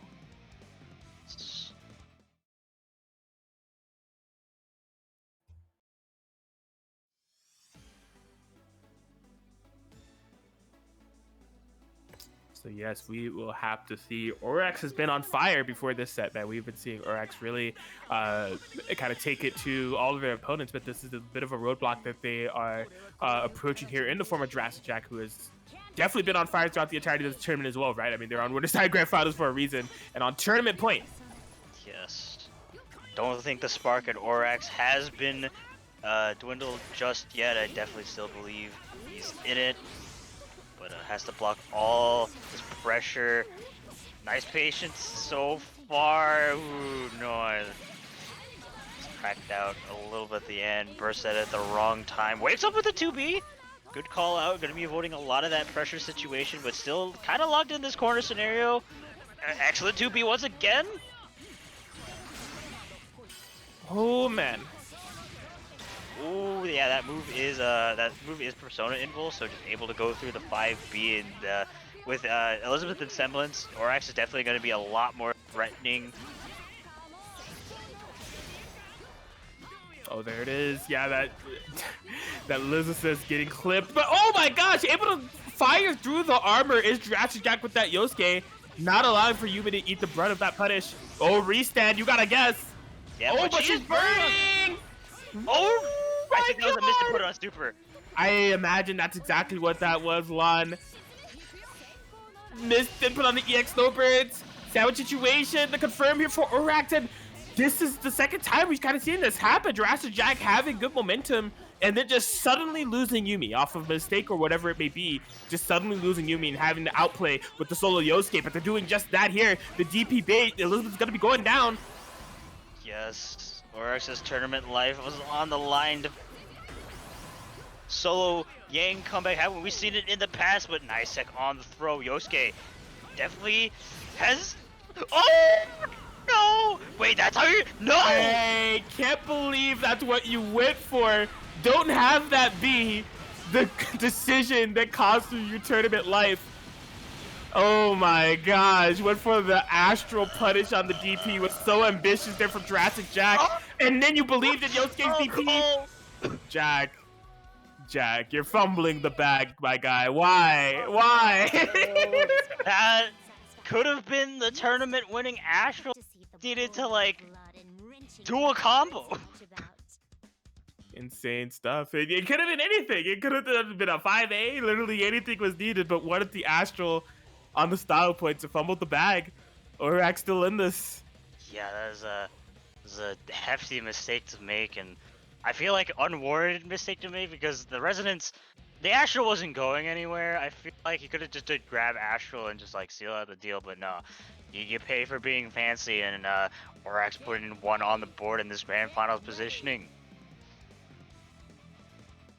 Correct, Mundo, and yeah, this is I guess this is what Orax needed. I mean, just a way to kind of pierce through the Jurassic Jack kind of momentum that's been going on here. So still stuck on the gang list, but there still is some kind of difficulties. I don't know. The pacing of these matches have been really odd ever since Orax has switched to Yang Elizabeth, because it's kind of slowed down, but slightly in Jurassic Jack's favor, and then all of a sudden there's like a pivotal mistake that's made, and Yumi just, like I said, just dies suddenly. Yeah. Looks like the pacing is not going to be quite the same. It's definitely very Orax's favor right now. Excellent use of that. Yeah, that Yumi is not looking so hot. Oh no, too much. You're 2+. Yeah, just mistimed altogether there. In Jurassic Jack's favor, yeah, they're just going to cash into the super for now, get this Yosuke knockdown in the corner. The throw bait successful. Orax has not bursted yet. I'm surprised. Yeah, actually, I think he wants. Yeah, make sure the awakening is active. It could have been a pivotal mistake to let that happen. Burst the burst. I like it. Yeah, no, Elizabeth was just a little bit too low to play with any fire there, and there it is. Gonna be able to cash in, and once again, Yumi just suddenly dies. Like, yes, suddenly Yumi's dead, but clips the toes there, just nullifying that armor. Oh my gosh, Jurassic Jack. Whoa, the clash there, but the 5C. Excellent. 4 bars on deck here for Orax. The DP, Jurassic Jack needs to be so careful. DP assist. Oh, great resistance activation to get out of that situation. Yeah, oh no, gets crossed up with the Elizabeth. It looks like it's going to be forced into another 1v1 Yang versus Yosuke matchup, but this time Jack has no threat of Astral, potentially, but runs in and gets a 4A check. Yeah, this is interesting because Orax, okay, gonna be activating the resonance now. DPs, it's gonna be a punish. Is that gonna be enough to kill? I think so. Yeah. No, fumbles the bag again. Another fumbled bag from Jurassic Jack. Jack, don't let this be the timeline. Don't let this be the timeline of constant fumbled bags. Oh my gosh! Grabbed out of C. Is he close enough to the corner? Oh no! Not able to get it. Oh my god! No, not like this. What is that? Oh my gosh! Oh my god! The spaghetti is being thrown on the floor. The bags are being fumbled. Pots are being broken. Everyone's tripping on the floor. Oh my gosh. Orax, a game away from resetting the bracket and just overriding all this progress that Jurassic Jack has made in this grand finals thus far. Guzman has renamed Jurassic Jack to Jurassic Cap. Oh man. No. Okay, you know, tournament nerves definitely playing a pretty big, huge deal here, but like, you went from getting 2-1 in grand, or 2-0 in grand finals, your favorite, to almost being reverse sweeped. It's you're gonna need to calm down a little bit, buddy, and it's definitely looking at least like Jack is making some progress. Oh my god! Scoop! The scoop! The scoop! Oh, that was very nice navigation against that Garudyne there from Jack. Okay, when's the reset? I don't know. What Elizabeth DP coming in so clutch in that circumstance. Oh my god. Who's getting hit? I don't know. I don't know what's going on, but this is a very Jurassic Jack favored game. Gonna be barking out of the Blazblue. No punish on the burst either. What is going on? I don't know, but this situation is not good for Orax getting clipped by that 236C. Lots of momentum here for Jack at the moment. Yeah, is that Crossbow gonna seal out the deal? Yeah, Solo Elizabeth coming in. We almost saw this happen back in Winners Finals. Goes in with another JC. The DP's full screen. Why not? I don't know. Oh, I have no words. Quite a lot of spaghetti, but at the end of the day, Jurassic Jack able to prevent the reset and able to take 3-2 over Orax in the tournament in its entirety. PCTAG and chill number 34, Jurassic Jack is victorious. What a set. There is definitely man. it felt like some tides returning and a little bit of tournament nerves able to come into play, but definitely solid stuff on Jack able to seal the deal there before things got a bit too chaotic. And yeah, reminder of the top 3 here: PCTAG and Chill, Batch David ending in third, or X ending in second, and Jurassic Jack able to take it all together. And yeah, first time doing this, 2 tournaments at the same time: PCTAG and Chill and BBTAG and Chill, ending in about 3 hours. Not bad, if I do say so myself. I mean, shout outs to all of y'all for continuing to play BBTAG. We appreciate you, whether you're on Steam or PS4 joining us this time around. You are appreciated. We definitely had some good sets all around. And yeah, it's a fun tournament. Happy to be commentating some BBTAG here at Guzman, because it's been a minute for me. Yes, I mean, likewise for me. I mean, I love commentating for the BBTAG, especially here at the Guzman game. It's always a pleasure. Definitely, but yeah, I think that's gonna be wrapping things up for us here. Again, you know, if you enjoyed what you saw, you wanted to possibly participate in these tournaments in the future, you could join the Discord, follow Guzman on Twitter to stay up to date with everything that's going to be happening. That is Guzman Gaming 1, and this tournament was so nice you want to watch it twice. Subscribe to the YouTube. All those links are in the chat right now, but I believe we are going to be taking off for the day. You guys enjoy the rest of your weekends, and yeah, Crack and I get signing off. Thanks for commentating with me, Lon, as well. Definitely always great to commentate for you and I. Shout out to the audience for sticking with us for all this time. Remember, eat food, drink water, and have a good rest of the day / night, y'all. See ya.